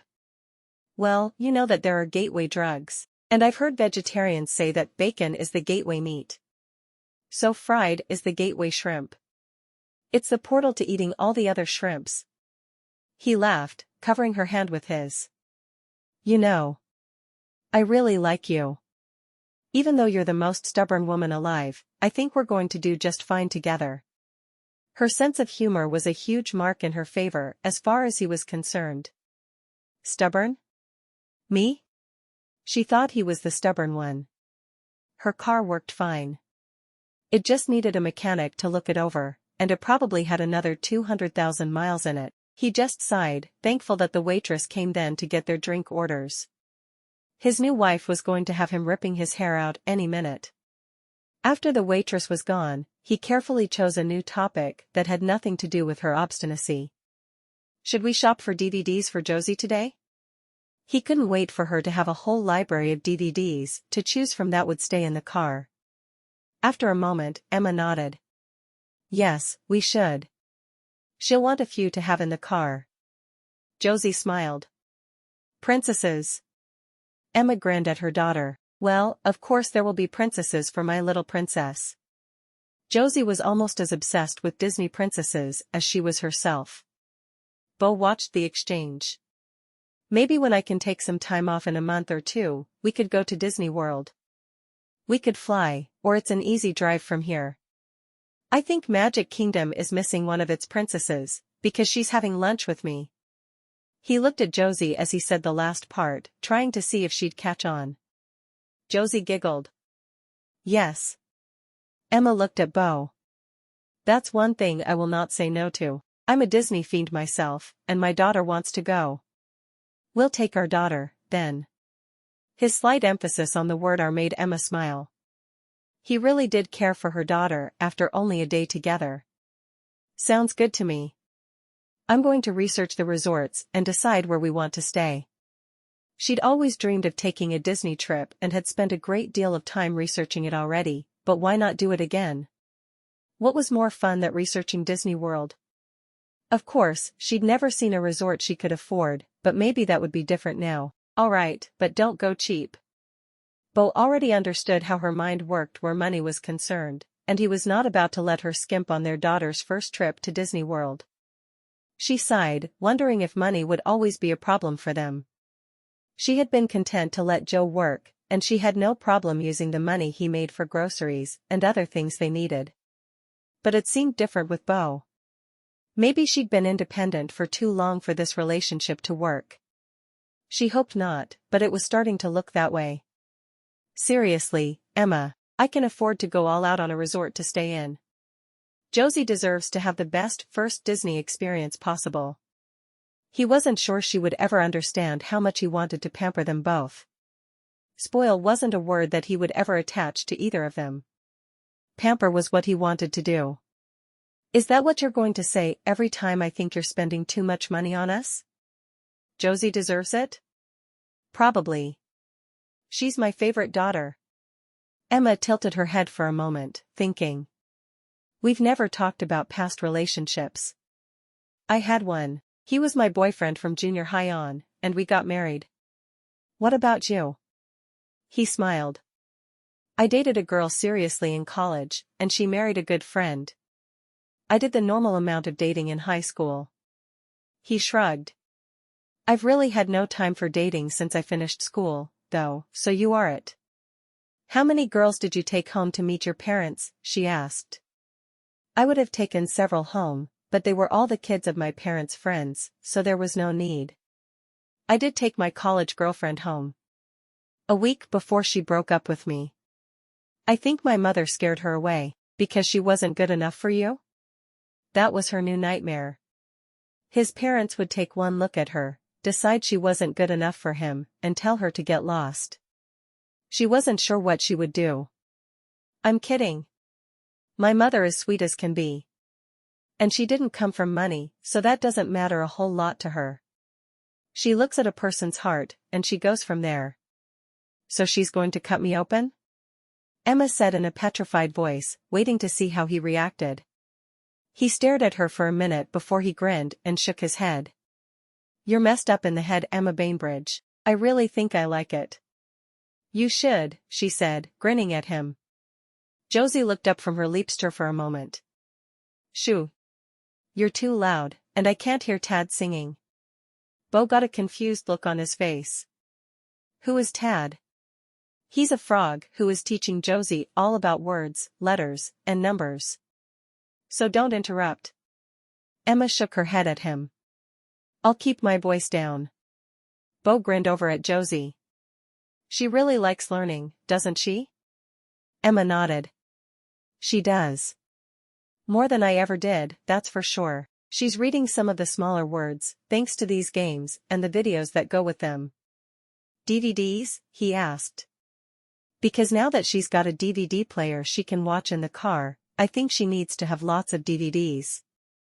Maybe the entire Disney Princess collection. Maybe not. Emma wasn't about to let Josie be as spoiled as Beau obviously wanted to encourage her to be. The man was obsessed with buying her daughter things. After they'd finished lunch, they went to Walmart again. Are we going to live here? Emma asked. Beau shook his head. Nope, but I figured we could go grocery shopping here and get the DVDs, killing two birds with one giant rock. Most people only need a little stone to kill those two birds. Most people aren't overachievers. Once they were in Walmart, Josie asked about Barbies. Emma shook her head. You got lots of new Barbies yesterday, and we have a kit we've ordered to build Barbie a nice wooden house. What more do you think you need? There was very little in the Walmart Barbie section that Josie didn't already have. They'd have to hit Amazon up next. Josie sighed. I don't know, it's just fun to look. Emma laughed. I guess it is. Instead of going to the Barbies, though, they went to the back of the store where the DVDs were. Let's pick out some car movies. While they shopped, Beau disappeared for a minute and came back with a DVD case. Then we can keep them in the car, and they won't get scratched, he said. He dropped the case into the cart. It only holds 40 movies, so we may need to get another soon. You think of everything. She took the movies Josie had chosen and handed them to him. She had to ignore what he said about only holding 40 movies. The man was going overboard, and it would be worse if she let him always have his way. I told her she could get 5, and these are her choices. He looked through them. What? No Beauty and the Beast? They only have the live action, which I'm a fan of, but I'm not sure how she'd like it. He shook his head, digging through the big bin and coming out with 6 more movies. There. That's a decent collection of movies.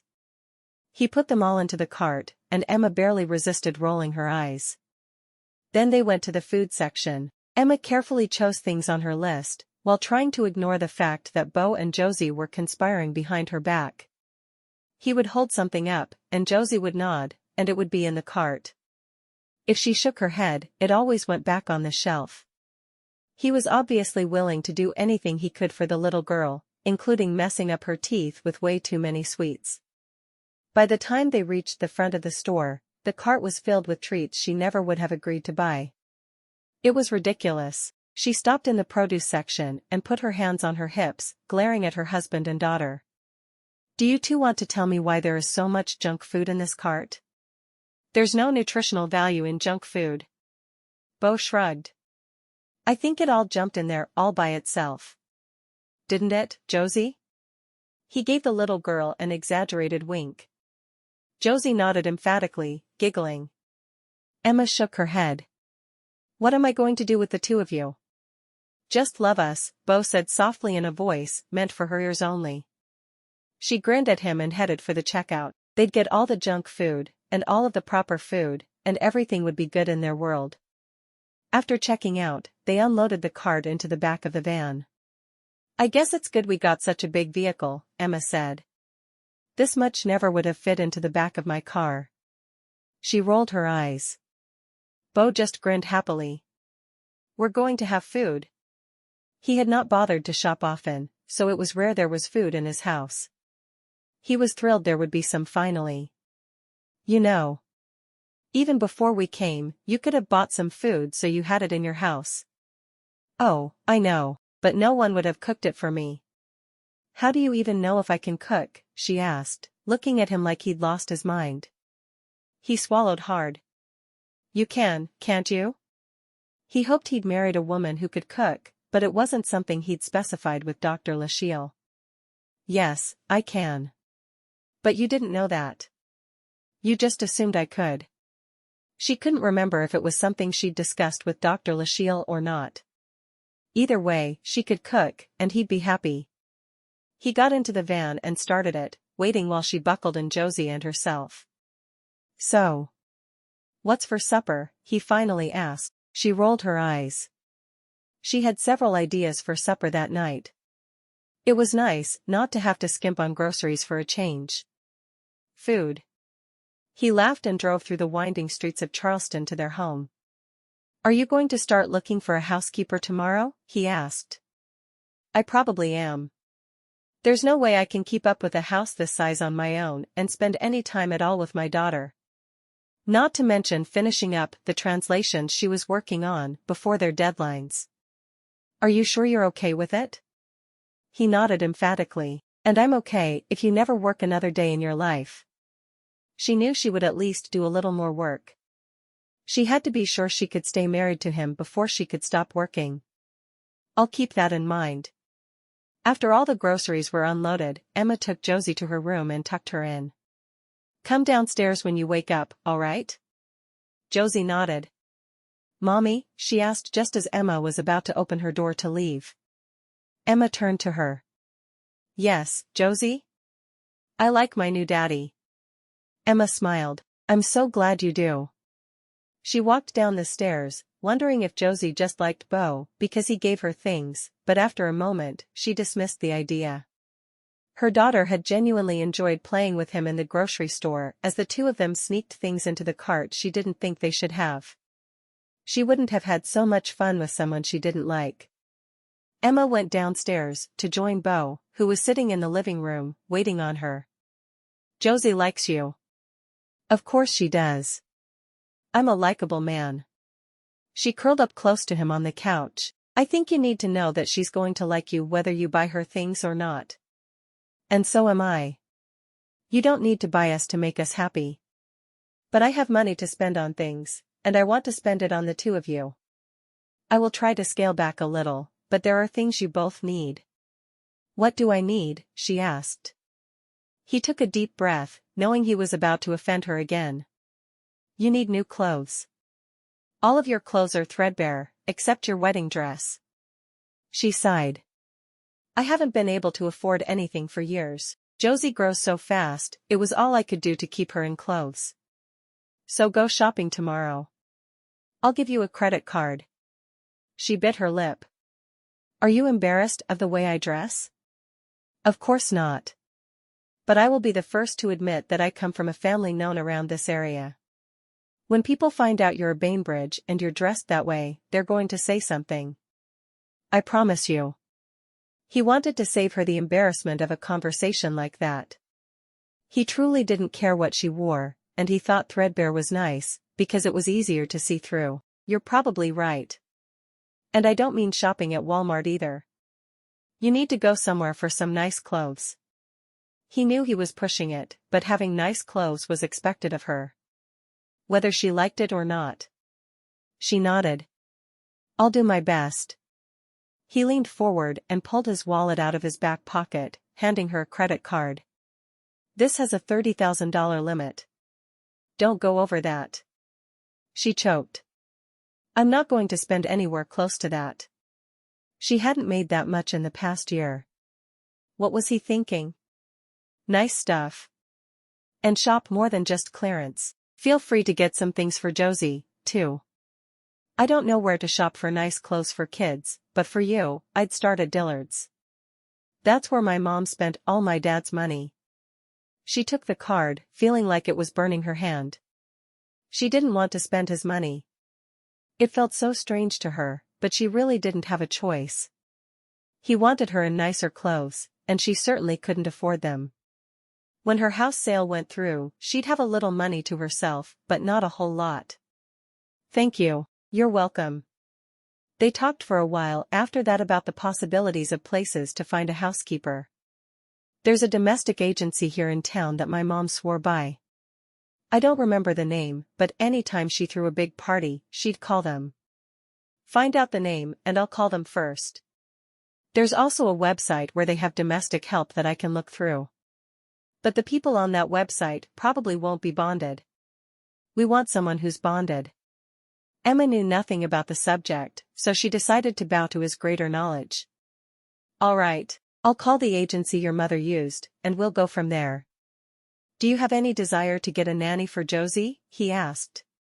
He wasn't sure how many hours she planned to work or whether or not she would want some free time without her little girl. She shook her head emphatically. No, that's not something I've ever wanted to do. I want to raise her myself. It was part of the reason she'd wanted to marry, so she could have more time with Josie. There was no way she was going to give up that extra time by hiring someone to take care of her child. That's fine, but if you need help, let me know.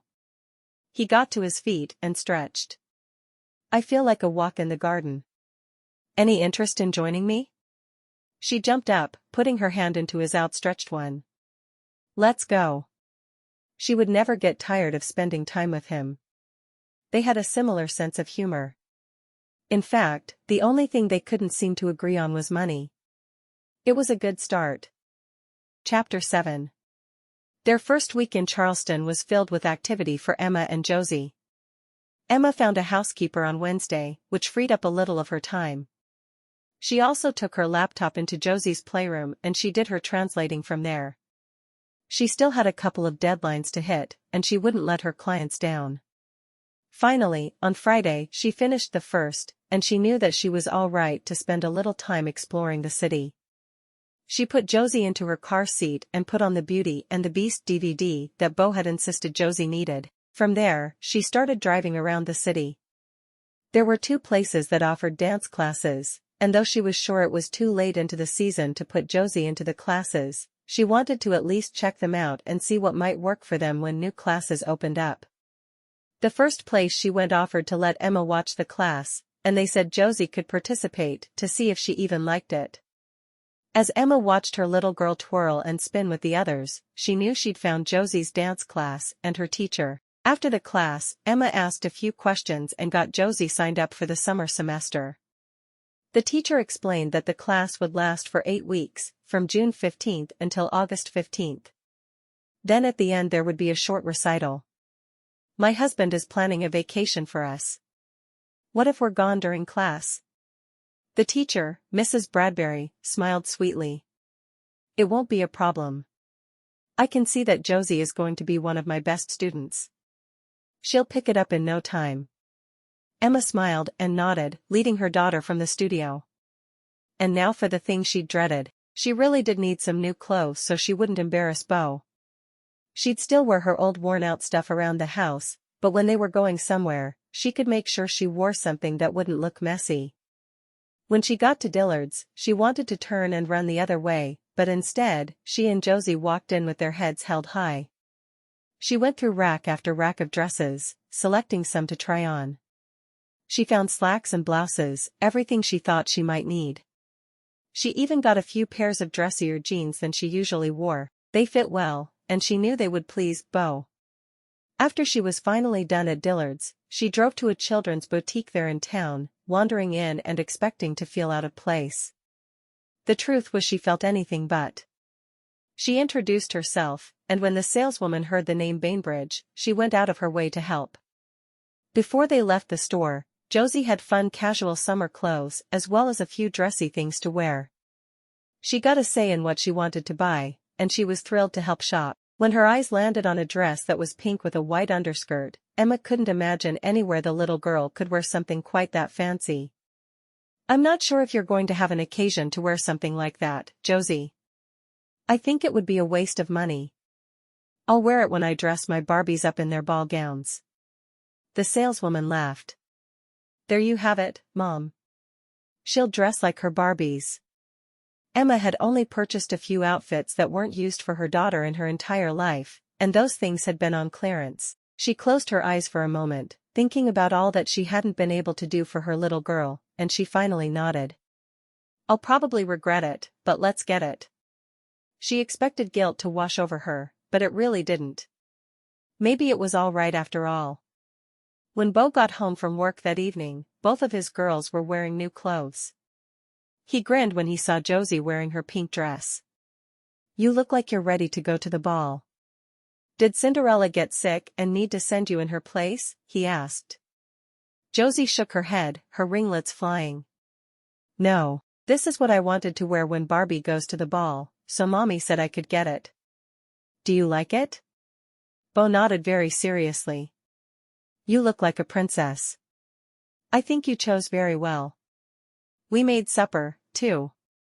Josie took his hand and dragged him to the dining table, which was already set. Mommy made me chicken nuggets, and you get boring grown-up food. He picked her up and put her in her booster seat. Boring grown-up food is my favorite. He dropped his voice to a whisper. What if I don't like the boring food? Will you share your nuggets? Josie nodded. Mommy says I always have to share. He sat down at the head of the table, grinning over at Emma, who hurried off to get the food on the table. He was impressed with all the trouble she'd obviously gone to that day to make supper special. She brought in a casserole, and he had no idea what was in it, but he didn't care. Even if he didn't like something, he had no trouble eating it, and he could tell she'd worked on it a lot. Plus shopping. She'd had a very busy day. This looks wonderful, he said. Thank you. I didn't have a lot of time after we finished our shopping trip, but I think you'll like it anyway. Emma sat down, feeling a little self-conscious in her new jeans and nice blouse. It was a lot dressier than she usually wore. She put some chicken nuggets and macaroni and cheese onto Josie's plate and a small portion of the grown-up food. Josie looked at the food and picked up her fork, eating it all immediately. I don't like it, she announced as she immediately went to work on her chicken nuggets. Beau grinned over at Emma. I'm off all weekend, he said. The day before he hadn't been sure he'd have the new pharmacist trained well enough to work alone all weekend. For their wedding weekend, they'd borrowed a pharmacist from another store. Emma smiled.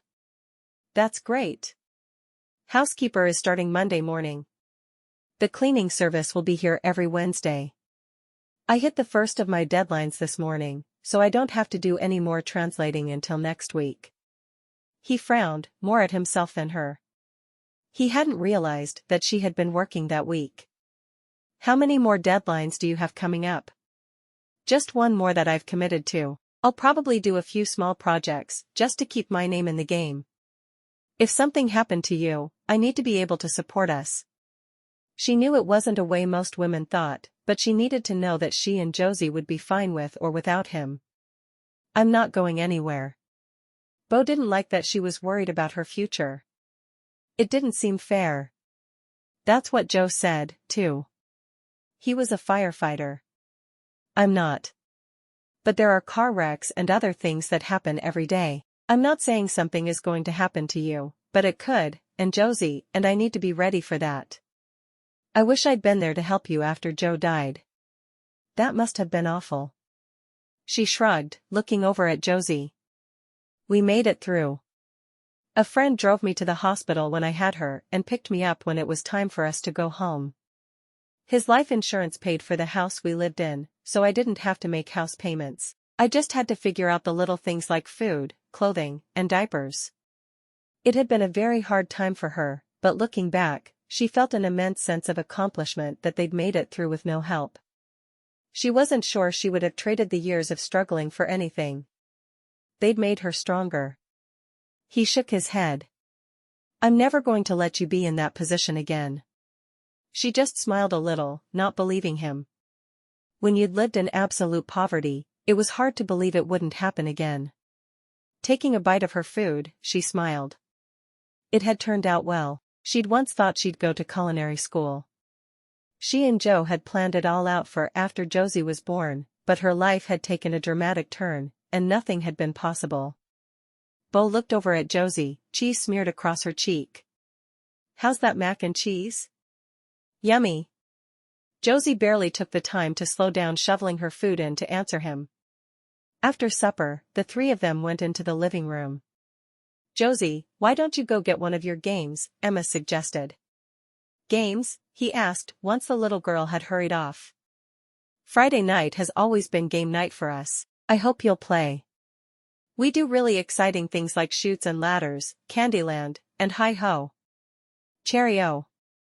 Oh, those do sound exciting. Will you teach me to play? Emma nodded emphatically.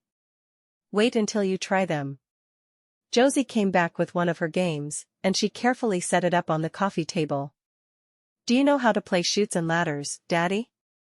I've never played it. Then you can watch this time. Mommy and I will show you, and then we might let you play next time if you pay attention. Josie put the little pieces on the board, but only two, green for Josie and red for Mommy. Beau was startled for a moment, but he nodded, hiding a laugh. I'll watch carefully. Josie patted his knee. Good daddy. Emma looked at her new husband over her daughter's head and bit back a laugh. Josie had always been a bit outspoken. Her ability to articulate so well from such a young age had come from only having a mother to converse with, other than her friends at church. After the first game, he jumped in with a blue piece, and they all played together. He found he actually had fun with the little game because of how happy it made Josie to play. When they were finished, Josie carefully picked it up and put all her pieces in the box. If we lose the pieces, we can't play this game anymore, she said solemnly. So I always make sure I pick them up. After she ran off to put the game away, Emma got to her feet. I'm going to give her a bath and get her ready for bed. I'll be back down in a little while. Are you going to make me watch baseball? It's the American pastime, she called as she headed for the stairs. He picked up the remote and found a baseball game, but his attention was on his girls. He hadn't expected a little girl to come with his new wife, but he couldn't be disappointed. Josie had already stolen his heart and wrapped him around her little finger. When Emma came back downstairs, she had watermarks on the front of her shirt. She collapsed next to him on the couch.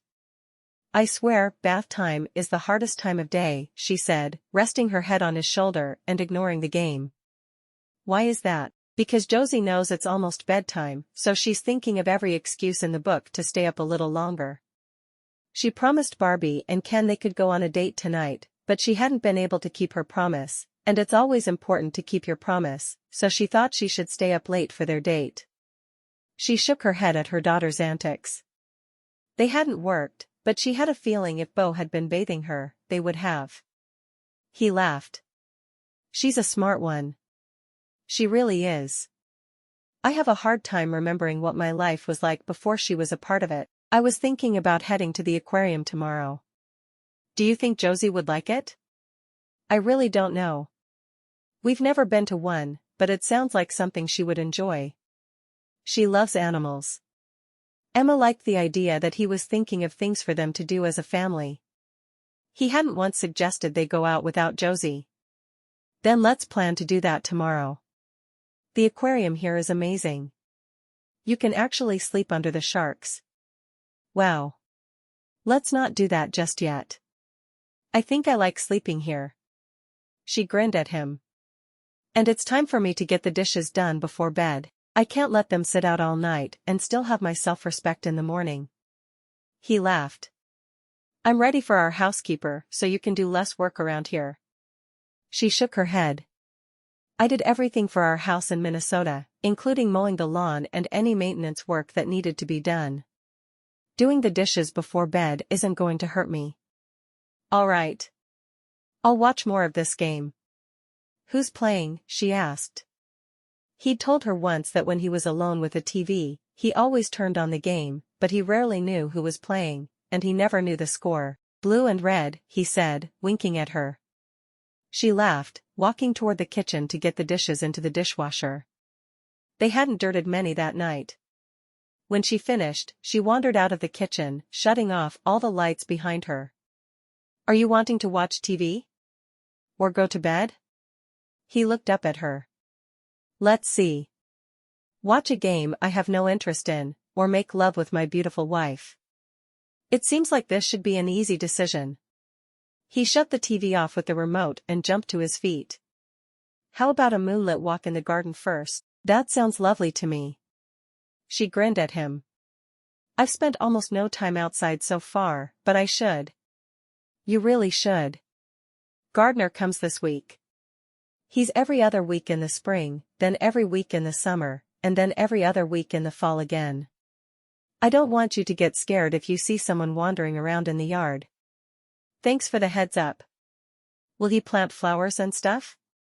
She'd thought about going out and planting some on her own, but she didn't want to mess up anything the gardener had planned. She'd never really lived in such a mild climate, and the idea of tinkering in the garden was pleasing. He will, but he always keeps a small section for my mother to play in. I told him to just keep leaving it. Then if you want to plant something, you can. I think Josie and I would enjoy that. She held his hand as they walked through the paths in the garden. His backyard was huge, and there were little paths going in every direction. He took her to a corner of the garden where she hadn't been yet and sat down on a swing. She sat beside him, and he rocked the swing back and forth. This is really nice. It is. I remember my parents used to come out here a lot and just swing. It made Mom feel cherished. That was the word she always used. I'm nervous at the idea of meeting your mother. When are you going to tell her that we're married? She could tell he had a lot of love and respect for his parents, so she wanted them to like her. I'm not sure yet. I'll probably give us a month and then call her. She won't be pleased, but she'll live. He kissed her forehead as they rocked together on the swing. I really enjoy spending time with you, she smiled, turning to him.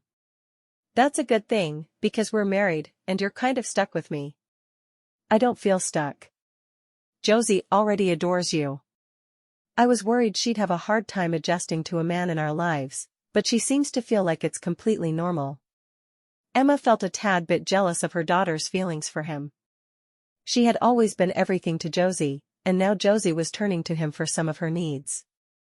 Well, I'm glad. I think she's adorable and sweet, and I'm thrilled to have her in my life. Almost as thrilled as I am to have you in my life. You sure are a sweet talker. I know you just want me here, because I cook and do the dishes. The grin on her face told him that she knew better. He laughed. Well, I really do like that you do those things, but I could have hired a live-in housekeeper to do them and not had to get married. I like kissing you and making love with you as well. And buying me things, she said ruefully. I don't know why you feel the need to buy me so many things. It made her uncomfortable. She'd gotten too used to doing things for herself. Because you're pretty and my wife. I think you needed that new car especially. How is it running? He knew she didn't drive it often, but she had that day for their shopping. Perfectly. And Emma loves it. We did some shopping today, and I put in the new Beauty and the Beast DVD, and she begged me not to stop and let her keep watching. It was ridiculous. He laughed. She likes being in the car now. We can make the drive to Disney instead of flying. Do you prefer driving to flying? She asked. It really depends on the distance. If it's 1,000 miles or more, I want to fly. Less, and I really do like to drive. I like to see everything along the way. I don't remember ever being on a plane. Of course I was once, because I was born in Germany on the base, but I haven't been in memory. Huh. I've flown a lot. I spent a summer backpacking through Europe while I was in college. My parents were mortified, but it was so much fun. She shook her head with a laugh. Your life has been so different from mine. But from here on out, we'll have the same experiences. I guess that's true. Chapter 8. They spent Saturday at the aquarium, and it was a huge hit with Josie. She wanted to walk instead of being pushed in the stroller, so they let her, listening to her laughter as they wandered through. Emma pointed out different things that she thought Josie would be interested in, and Beau watched them both, coming to the conclusion that Emma had never been to an aquarium before either. Watching both of them filled his heart. He hadn't imagined he would fall in love so quickly with the woman who was sent to him, but there was something awfully special about Emma and Josie. They felt like they belonged to him from the first minute he'd seen them together. After the aquarium, they went out to lunch. Emma protested that she could easily fix something at home, but Beau insisted on having his way. He wanted Emma's life to be easier than it had been back in Minnesota, and that to him meant fixing fewer meals. When they got home, Josie immediately went down for her nap with no prodding.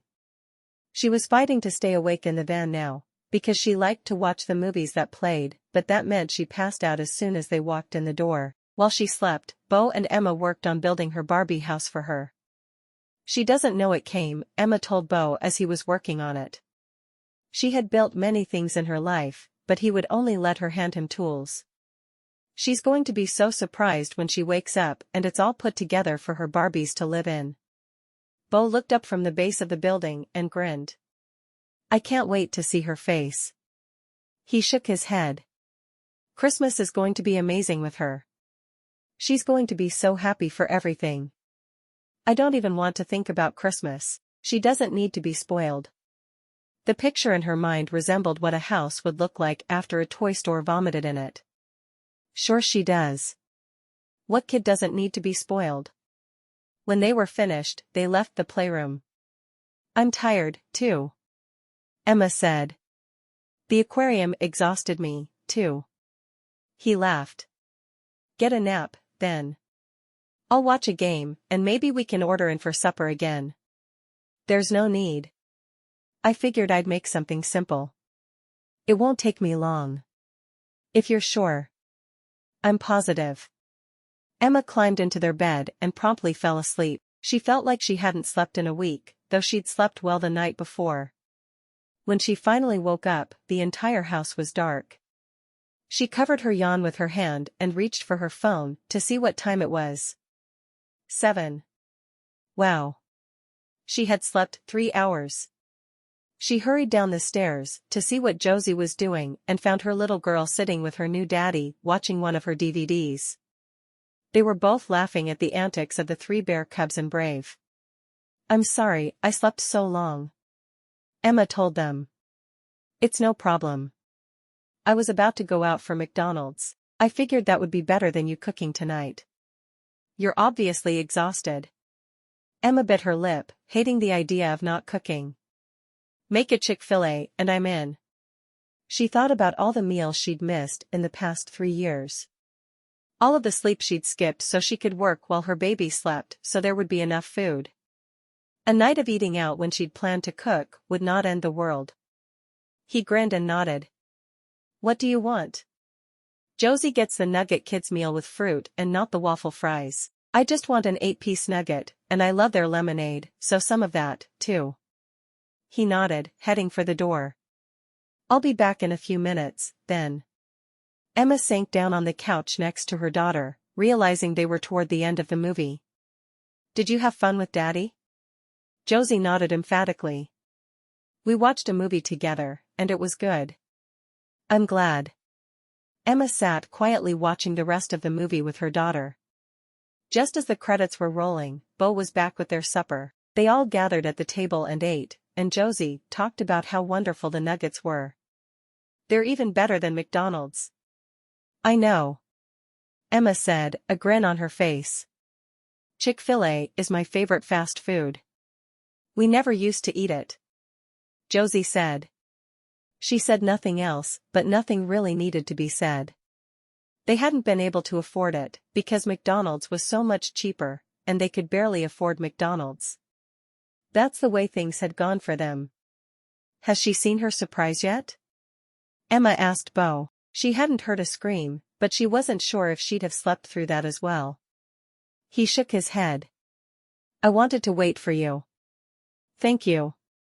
After they ate, instead of immediately throwing Josie in the tub, they went into the playroom together. When Josie saw her new house, she squealed and ran to it, immediately putting Barbies on the different pieces of wood furniture and opening and closing the stove over and over. I love it. She jumped up and ran across the room, hugging first her mother and then Beau.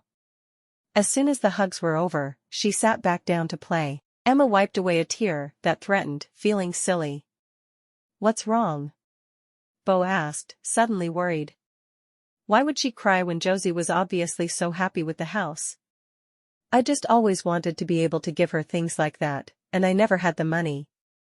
Now she's getting it, and I'm all choked up about it, which is really silly, but... No, I think I understand.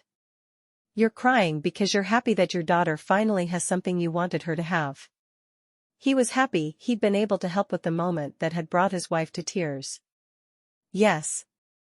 And because she's so happy, I feel like she's had so few things, though I did my very best, and she had everything she needed. She shrugged. I just wish I could have given her more. We can give her more, he said. Things will be different from now on. Emma still wasn't sure how she felt about him using his money for them, but there wasn't much choice. Especially now that she wasn't working as many hours. I found her a dance class yesterday. The teacher let her do the moves with the class, and I've signed her up for this summer. That's wonderful. I plan to do Disney in mid-May. Most schools aren't out yet, and they say it's a good time to go. I don't know who they is, but I'll listen to them anyway. She's going to love that. I'm going to research the resorts tonight and maybe make reservations at some of the places. I've heard there's a place in Epcot that lets you eat with the princesses. She would adore that. She would. He smiled over at Josie. I want to see her surrounded by princesses. She needs to be made up as a princess, too. I'll see what I can find. She's going to love the whole experience. Emma sat down on the bed that was still in the playroom and started Googling Disney resorts and restaurants. I have no idea how much it's going to cost to stay there for a week, but from what I understand, we'll be amputating our arms and legs. He laughed. We can afford it. Get us a 2-bedroom suite if you can find one. She started searching and blanched at the price. Maybe we should just spend a week at the beach. He shook his head. You tell me what you'd like to be near, and I'll book the room. Also give me the names of restaurants you want into. I'm not letting you be cheap on this trip. It's my daughter's first trip to Disney World, and it's going to be amazing. I'm not trying to be cheap, but I can't spend this much of your money. Sure you can. He pulled out his own phone and tapped a few things. Do you want to be near Animal Kingdom? Or Magic Kingdom and Epcot? Magic, she said. From what she'd read about Animal Kingdom, she was sure her daughter would like the other theme park more. Mind staying near the lake? I know there was a kid killed by an alligator there, so if that worries you, we won't do it. We'll stay with her at all times and warn her about going too close to the water. She'll be fine. Josie was an obedient child, and she wasn't at all worried she'd get into the water without permission. Especially since there would most definitely be a pool on the property as well. I picked our resort, then. We'll have a full kitchen, 2 bedrooms, and a jacuzzi tub in the master. Work for you? She blinked a few times.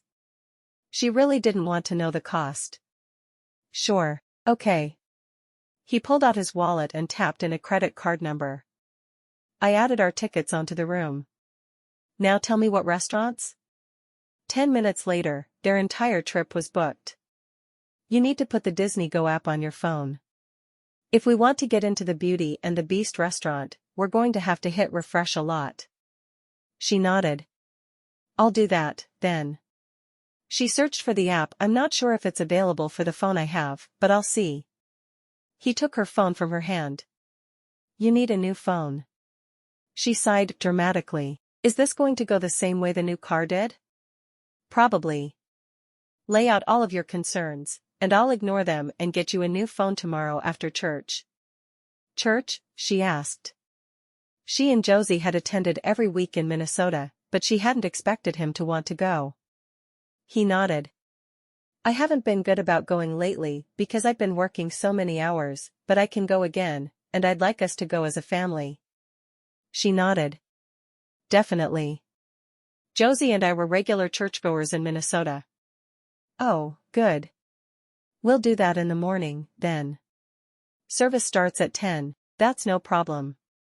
She looked over at Josie, who was singing softly to the Barbies. It's time for bed, sunshine. We have church in the morning. Josie stood up, looking sad. She knew better than to argue, though. I can play with the house more tomorrow? Of course you can. It'll be here every day. It's yours now. I love it. Josie looked back over her shoulder at it longingly. I know you do. Let's get you ready for bed, and then you can play with it tomorrow afternoon. Emma looked at Beau. You don't have plans for tomorrow, do you? We probably need to grocery shop again. Why don't you stay home with Josie, and I'll grocery shop? She'd thought repeatedly about how she would feel leaving her little girl alone with the man she married, and she hadn't thought it would go well. Beau was different, though. She was sure Josie would do just fine with him. I can do that. Josie and I will have fun together. I'm sure you will. Emma led Josie away and changed her into her pajamas. When you wake up, we'll have breakfast and go to church. You'll meet all new friends at our new church. Okay. Josie was happy to meet new friends. She was a gregarious child who liked to meet new kids. Once she was tucked in, Emma left the room to find Beau standing in the hallway. Is something wrong? She asked. Not really. I just love watching you put her to bed. It's so obvious that you've done it a few hundred times before, and you both know the routine perfectly. Beau reached out and put his arms around her. You're an amazing mother. I wish I wasn't always second-guessing myself and the decisions I make. I understand it's normal, but it's still hard. Josie thinks you're as amazing as I do. I promise. She talked about you non-stop until we started the movie. She thinks you walk on water. Let's give her 10 years and see what she thinks of me, Emma said with a smile. And by then we'll have another half dozen, and she'll be a big sister. Emma blinked a few times. Another half dozen? I'm not sure I'm ready for another half dozen. Don't worry. We'll add them one at a time and it will seem perfectly natural. Beau winked at her, and she shook her head. You're an absolute mess, Beau Bainbridge. Yes, I am, and I'm proud of it, too. Church the following morning was interesting. Emma was happy to meet so many new people, and though she was nervous about leaving Josie in the preschool area for the first time, the woman who taught her class seemed very nurturing. One of the women they met asked her to be part of a playgroup that met on Monday afternoons, and after thinking about her deadlines for a moment, she nodded. I think we'd both enjoy that, she said. Where do you meet? In a park. Give me your number, and I'll text you the address. Emma recited her number, and the other woman put it into her phone. Then she texted immediately so Emma would have her number as well. Thank you for the invitation. Do you take lunches? We usually meet around noon, and we have lunch, and then the kids play. We all sit and talk while we watch them, and the kids go home exhausted and ready for their naps. Emma grinned. Sounds like a good afternoon to me. Then she could spend the afternoon working, and Josie would sleep. I need to go pick up my little girl now, but I'll see you tomorrow. Emma practically had a skip in her step as she hurried to the preschool. She and Josie needed new friends, and it looked like they were about to find some. Beau walked beside her, quiet. Is something wrong? She asked softly. Not at all. I'm glad you two are making friends. She looked over at him, trying to see what was going on in his head. Why were men so difficult to understand? They always said nothing was wrong when there was obviously something major going on in their brains. All right. When they got to the preschool room, Emma stood outside the room, which had a half door, and watched for a moment. Josie and another little girl were playing with a baby doll together, and Josie was singing the doll to sleep, while the other girl cooked in the play kitchen.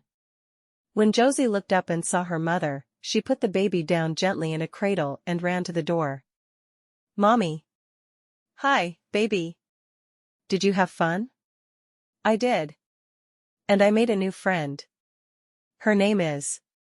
I forgot. Josie called to the little girl. What's your name? Mia. And you're Josie. Josie waved to her new friend. Are we coming here again?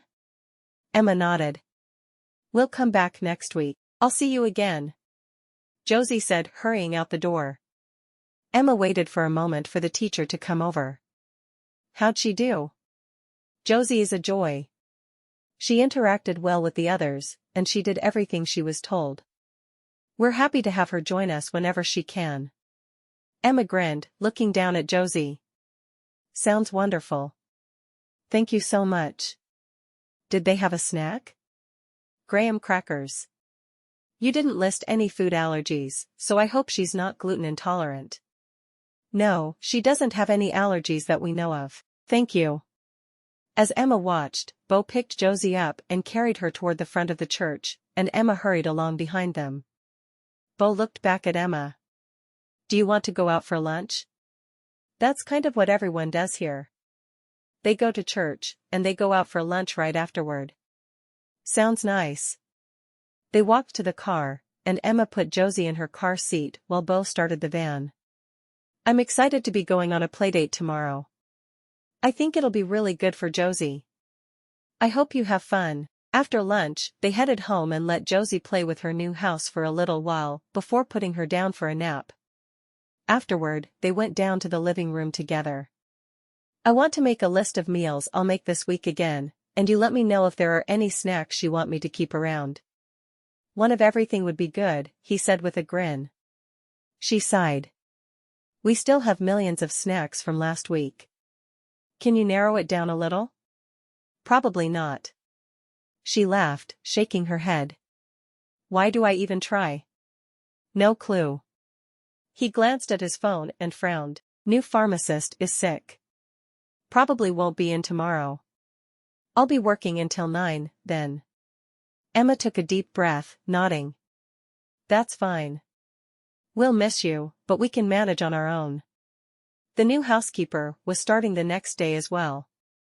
It was going to be a busy day. I'm sorry.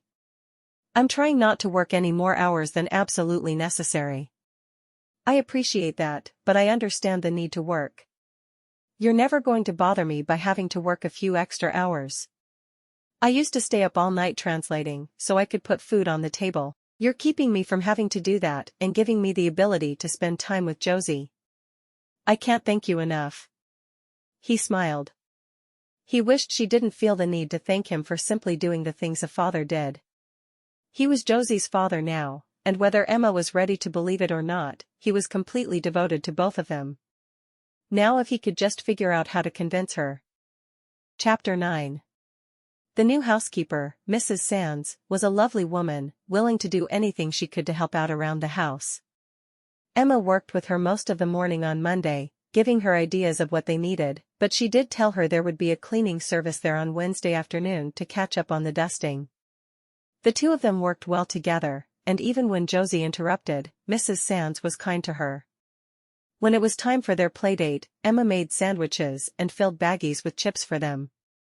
After grabbing 2 water bottles, she told Mrs. Sands she'd be home in time for Josie's afternoon nap, and she left. The playdate was fun, and Emma made some friends. Josie played her little heart out, and her friend from the church's preschool was there, so the two of them gravitated together again. "Do you come every week?" Emma asked. "This is where we are every Monday at noon," Alicia, the girl she'd talked to in church the day before, said. "And it wouldn't be a problem if we kept joining you?" "Of course not. The more the merrier. This is a way for the moms to have a little time to talk while the children play. We're really glad you joined us." There were only about 5 mothers there along with 7 or 8 kids. It was a small enough group that Emma and Josie weren't overwhelmed, but big enough that they didn't feel like they were crashing a party. When they returned home, Emma tucked Josie in for her nap and went to the office downstairs to work. She'd only been working for a few minutes when she heard some commotion from the front of the house. She hurried over and saw an older man who could have been Beau's twin if he was younger. "Hello. You must be Mr. and Mrs. Bainbridge," his mother nodded. It was hard to believe she'd ever been anything but mega rich by the way she carried herself. "And you are?" "I'm Emma. Beau and I got married a little over a week ago." "I find that hard to believe. He would have told us." His mother looked her up and down, and Emma was a little upset that she'd worn old torn jeans. Of course, it was in style to buy them that way, so she didn't know why she felt uncomfortable in them. "I asked him to wait a little while," Emma said. "I wanted us to get used to being married before I met you." "Well, that worked out well for you, don't you think?" his mother asked. "Is Beau at work?" "Yes, he is." Mr. Bainbridge stepped forward and wrapped her in a bear hug. "Welcome to the family, Emma." "Thank you." Emma couldn't help but smile. Mrs. Bainbridge simply continued to watch her. "Are you going to be staying with us?" Emma asked, thinking about how dusty the upstairs rooms were, but she could run up and clean one really quickly. Mrs. Bainbridge shook her head. "If it had been just Beau we would have, but with you here, I think it would be best if we stayed in our RV. It's in the driveway." "All right," Emma said, obviously uncertain. "I'd introduce you to my little girl, but she's taking her afternoon nap." "You have a child?" Mrs. Bainbridge asked, looking at her as if she'd grown 2 heads. "Why aren't you married to your child's father?" Emma smiled sweetly. She'd run into questions like this for Josie's entire life. People assuming things that weren't true about her. "My first husband was killed a short time before Josie was born. He was a firefighter, and he died in the line of duty." Mrs. Bainbridge's face softened. "I'm sorry to hear that. Josie is 3 now, and she loves Beau as if he was her own father." Mr. Bainbridge smiled at his wife. "We have our first grandchild." "I suppose we do." Emma felt like they accepted her from that moment. "I hope you'll at least eat supper with us." "I'm just making spaghetti, but there will be plenty." At least there would be plenty when she added some garlic bread that she would text Beau and ask him to bring home.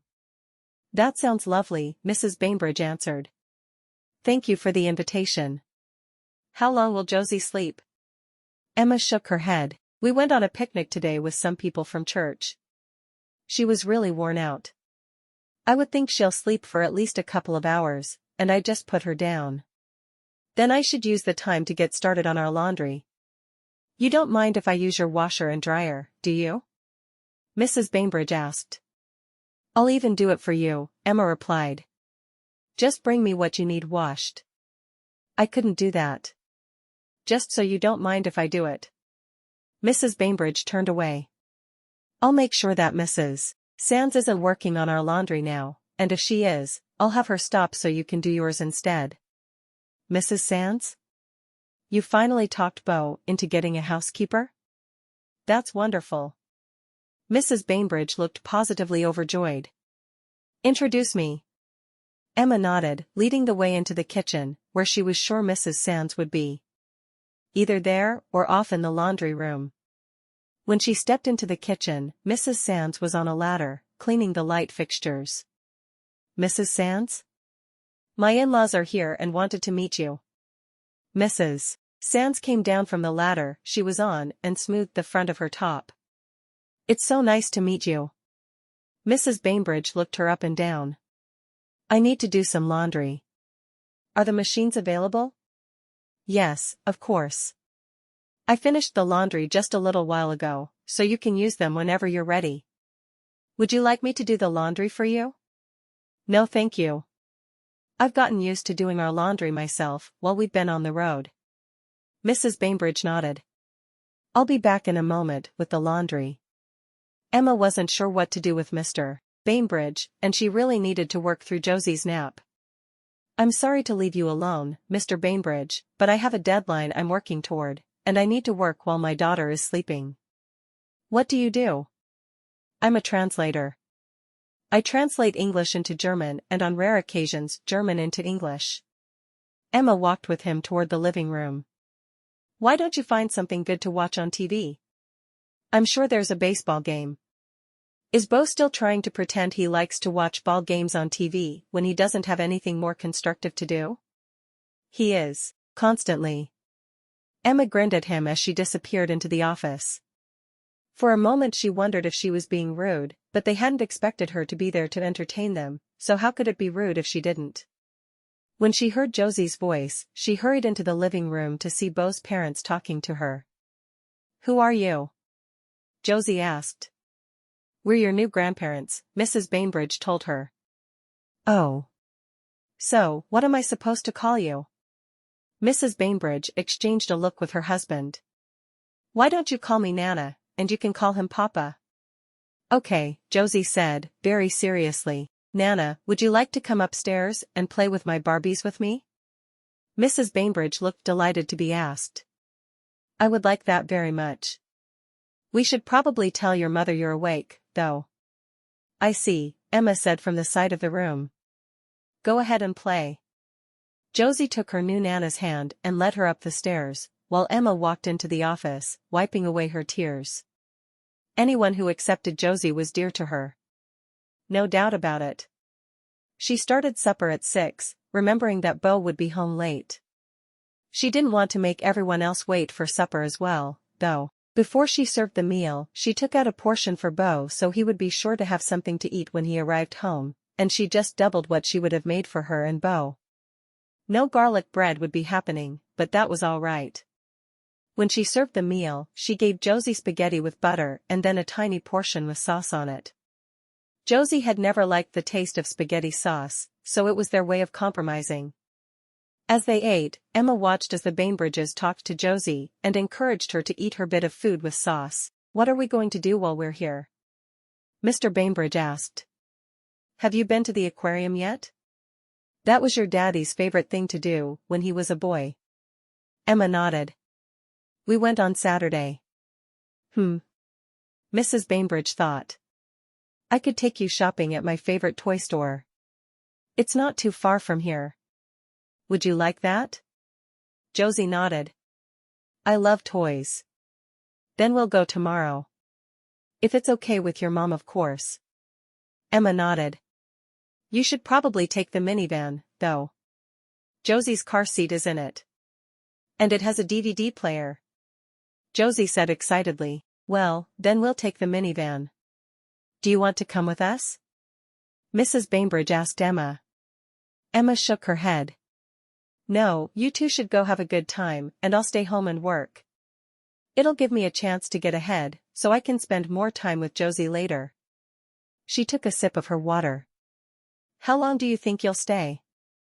"We were only going to stay a few days, but with a new granddaughter, I think it's going to be longer than planned. I'm glad she has grandparents. That's something that's been missing from her life for a long time." The door opened, and Beau came in then, yawning. "I saw the RV, hey Mom and Dad." He leaned down to hug his mother and shook hands with his father. "You didn't tell us you were married and had a daughter." "I'm a grandmother, and I wouldn't have known if we hadn't just come here to see you." Mrs. Bainbridge swatted his shoulder. You should have told me the moment you got married. Beau looked over at Emma and grinned. Sorry, Mom. We just wanted a little time to ourselves. I can understand that, but you deprived me of a grandchild. Well, you can spoil her now. He smiled, though he was bone-tired. You should bake cookies with her. Don't think I won't. We're headed to the toy store tomorrow, and we're going to be best friends before we're done, aren't we? Josie nodded emphatically. I like toy stores. Beau laughed. She's obsessed with Barbies, so you might want to keep that in mind. Emma got up. Sit down, and I'll bring your food to you. Beau nodded gratefully. It was a long day. Mike thinks he'll feel well enough to work tomorrow, though. Thankfully. He shook his head. The first year as a pharmacist, you get everything from the people around you. I can see that, Emma said as she slid his plate in front of him. I almost forgot you were working late today. Sitting back down, she picked up her fork to resume her meal. What fun things can we do with Josie while we're here? Beau's mother asked him. He shrugged. We did the aquarium on Saturday. Emma's already got her signed up for dance lessons. Get her a book and read it to her? Take her to the beach? His mother frowned at him. It's still a little chilly for the beach. It is, but she's never been, so you put her in warm clothes and take her, and she'll have a new experience with her grandparents. Maybe. I'll consider it. First we'll do the toy store tomorrow. Mrs. Bainbridge looked at Emma. Does she need a bath tonight? Emma nodded. Do you want to give it to her? I would love to. Would you get her night clothes out for me? Yes, of course. I give her a bath in the master bathroom. She has a bucket of toys in her playroom for the bathtub. She knows where they are. It felt strange for Emma to let someone else take over a duty she had always done, but she understood the need for Josie to have grandparents. Mr. Bainbridge stood up. I'll go find a game on TV. Mrs. Bainbridge looked at Josie. Can I give you a bath? Josie nodded. I'll show you my whale. That sounds wonderful. Mrs. Bainbridge helped Josie to the floor, and the two of them hurried off for bath time. Your mom seems genuinely thrilled to have a granddaughter. I don't think she was super happy with me until she realized there was a Josie involved, but now she's happy as a lark. Emma had finished eating, but she simply pushed the plate away so she could talk to Beau. I can see she's happy with Josie. I don't think I realized just how much she wanted grandkids. He grinned. I guess she was mad at you because we didn't tell them we were married. I think that was most of it. Emma shrugged. Everything is going well now, though. Of course, your mother is more determined to spoil Josie than you are. Does that bother you? Emma thought about it for a moment before shaking her head. Not really. If they were going to be around more, it might, but the two of them will be back on the road soon. She'll expect to be spoiled when they're here, but it won't happen much. How would you feel about inviting them to go to Disney with us for our first trip? Emma bit her lip for a moment, thinking about it. Would they enjoy it? Oh, yeah. Mom loves Disney. We went every year when I was a kid. I think they still go every year. Then sure. Invite them. We can all get to know each other better. It might be best for all of us if they had their own room, though. He grinned. I'll make sure they have their own room. You'll be just fine. Emma shrugged. I'm just a little uncomfortable. I'm sure you would be meeting my parents, too. Probably not. I'd just be angry that they made you handle the death of your husband and the subsequent birth of your child all alone. They should have been there for you. But we made it through. I learned that I was much stronger than I thought I was. That's good. He ate another bite and pushed his plate away. I think I'm done. I'm going to do the dishes really quickly, then. You go sit with your father and pretend to like the game he's watching. Beau sighed. I will. He caught her by the waist and kissed her really quickly. How was the housekeeper? Wonderful. Seriously, she did so much today. I really think I'll like having her around, too. Good. He walked off then, leaving her to do the dishes. When Emma finished, she went upstairs and got a nightgown and panties for Josie, taking them into the master bath. Mrs. Bainbridge was kneeling on the floor beside the tub, playing with Josie's toys with her. Emma put the clothes on the counter. Is there anything else you need from me? Mrs. Bainbridge grinned up at her. Josie says she doesn't need her hair washed, but I can see flecks of dirt in it. Josie, you know we wash your hair every time you take a bath. You need to quit lying to your Nana. Josie sighed dramatically. I guess you can wash my hair, Nana. Mrs. Bainbridge laughed at the little girl. You sure are something, Josie. Josie nodded, resigning herself to her hair washing. Emma left the room and stepped into the playroom, noting that the Barbies hadn't been cleaned up from afternoon play. She quickly set the room to rights, planning to give Josie another half-hour of play after her bath, because she would want to play with her grandmother. Then she went downstairs and found Beau sitting with his father, watching a ball game. They were chatting as they watched it, and Beau seemed interested in the conversation at least. She went into the office and sat down to do some more work on the translation. She was used to doing 10 minutes of work here or there, so she could get it all done by deadline. It was easy for her to sit down and just start working with no worry about anything else. Beau came into the office an hour later. My parents went out to bed. Are you sleepy? Emma nodded. I was just getting in a few more minutes of translating. I'd like to get this done by Friday, which will put me a week ahead for the next project. Then I have no more on my plate. That would be good, he said with a smile. But for now, I'd like to go to bed with my wife. You would? She asked, like it was a strange turn of events. I don't know. I've just gotten used to sleeping with you as if you were a comfort toy. You're my new teddy bear. Emma shook her head in shock. If you do with a teddy bear what you do with me, you are a truly sick person. I don't think that's a very nice way to treat a toy. He laughed, taking her hand and leading her toward the stairs and their bedroom. I'll try to restrain myself with the bear from now on. Good. That's worrisome. Chapter 10. Beau's parents stayed for 2 weeks, spending every minute they could of that time with Josie. When it was time for them to leave, Mrs. Bainbridge had tears in her eyes, and Emma felt sad that they were going. She had finished her deadlines, and all she would have to do was be a mom, unless she agreed to work more. Many hugs were exchanged, and Josie was promised presents from everywhere her new grandparents went. Emma watched it all in disbelief. For a little girl who had been rejected by her own grandparents, she was certainly loved by these new ones. It felt so good to her to know there were grandparents in her daughter's life. It took Emma precisely 3 days to start worrying about money after her in-laws left. All she could think about was what would happen to her and Josie if something happened to Beau, or if he decided to divorce her after their 1-year contract was up. How was she going to be able to support herself and her daughter? There were no guarantees. Monday morning, bright and early, Emma started reaching out to the companies she'd done translations for, agreeing to do more work. Beau had said he didn't care if she worked or she didn't, and she was taking the opportunity to work. Every morning, she got up early and got Josie started on an activity. As soon as Josie was settled, she sat down at her computer and worked on translations.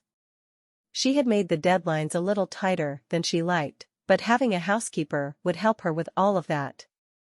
It was Wednesday afternoon when she got a call from Kathy, her real estate agent back in Coon Rapids.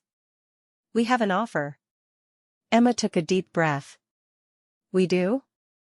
Yes, and it's more than your asking price. I think we have 2 more offers coming within the next 24 hours.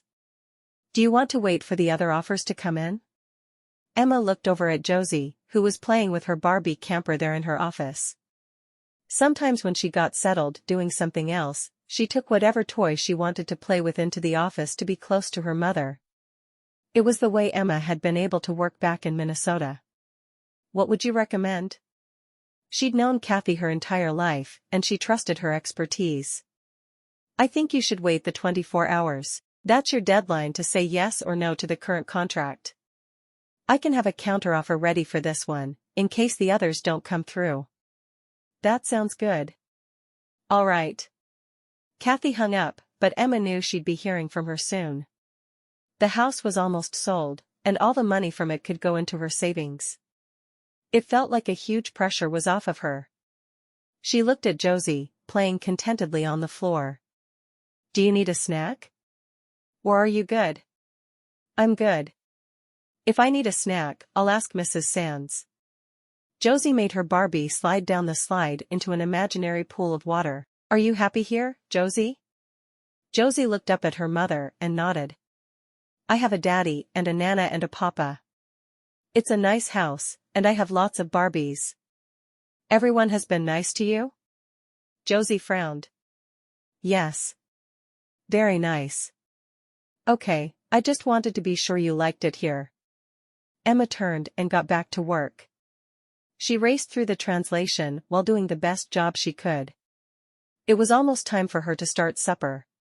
She had just started to cook when Beau came in a short while later, and she apologized.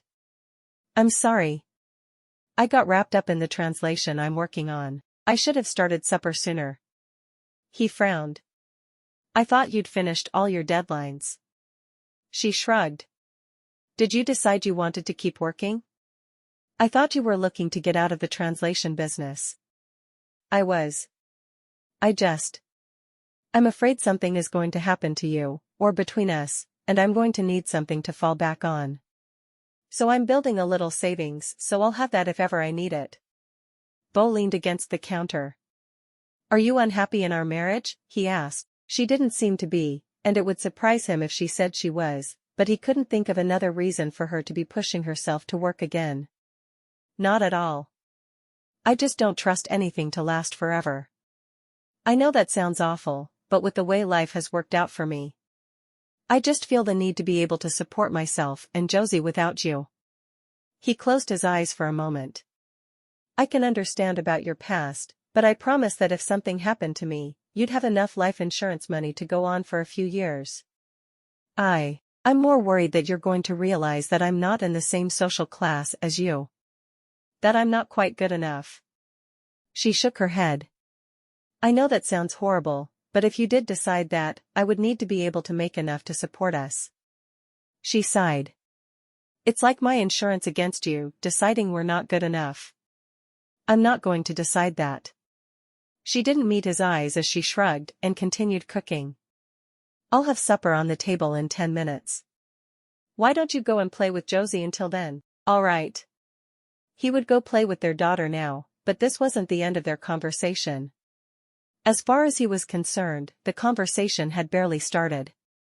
Before he was done, she would know how much he loved her and Josie, and she would know that there was no need for secret money to be stashed away. That evening, after they'd put Josie to bed, Beau took Emma's hand.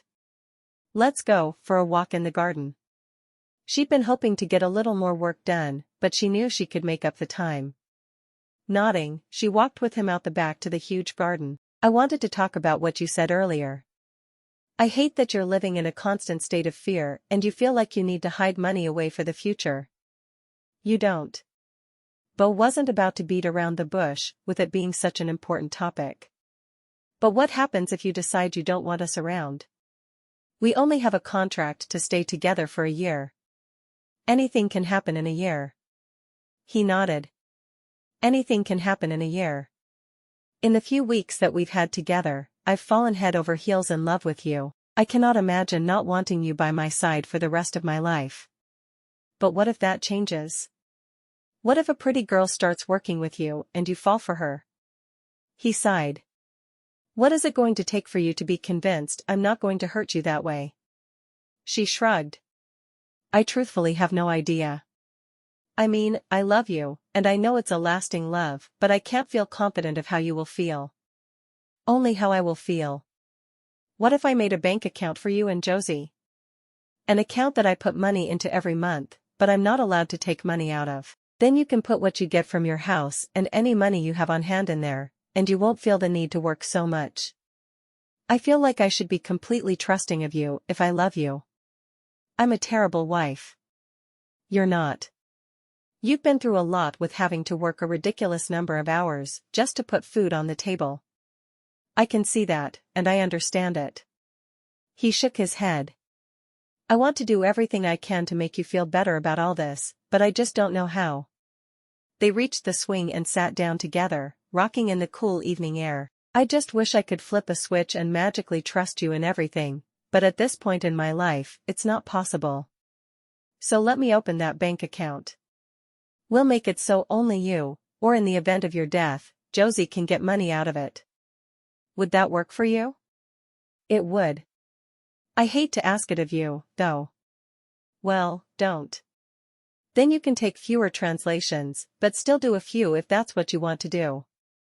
Your money added to what I put in there will be a nice little nest egg if something happens. But it's not going to happen. She nodded. When we first married, I was mortified that you were buying things for me, because I felt like you didn't think I'd provided for Josie properly. Now, I'm afraid you'll stop providing for us. I'm like a wishy-washy, confused, crazy person. He laughed, wrapping an arm around her. You don't want to go back to being afraid you're not going to be able to feed your child. I can see that. I also understand it, and I'm not offended by it. In time you'll see that I don't fall in love lightly, and you're the only woman I'm going to love for the rest of my life. I thought the same thing about Joe, but I love you now. Would it help you if I went through adoption proceedings with Josie? Would you want her to carry my name? Emma looked at him with surprise. You'd do that? I love Josie as much as I would if she was my own. I have from the first second I saw her.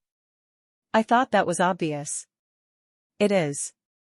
But I hear of people using kids to hurt each other in divorce. I don't know if I've mentioned this yet, but I don't want a divorce.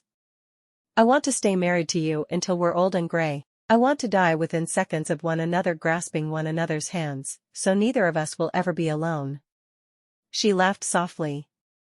I think I get it. Good. I'm glad.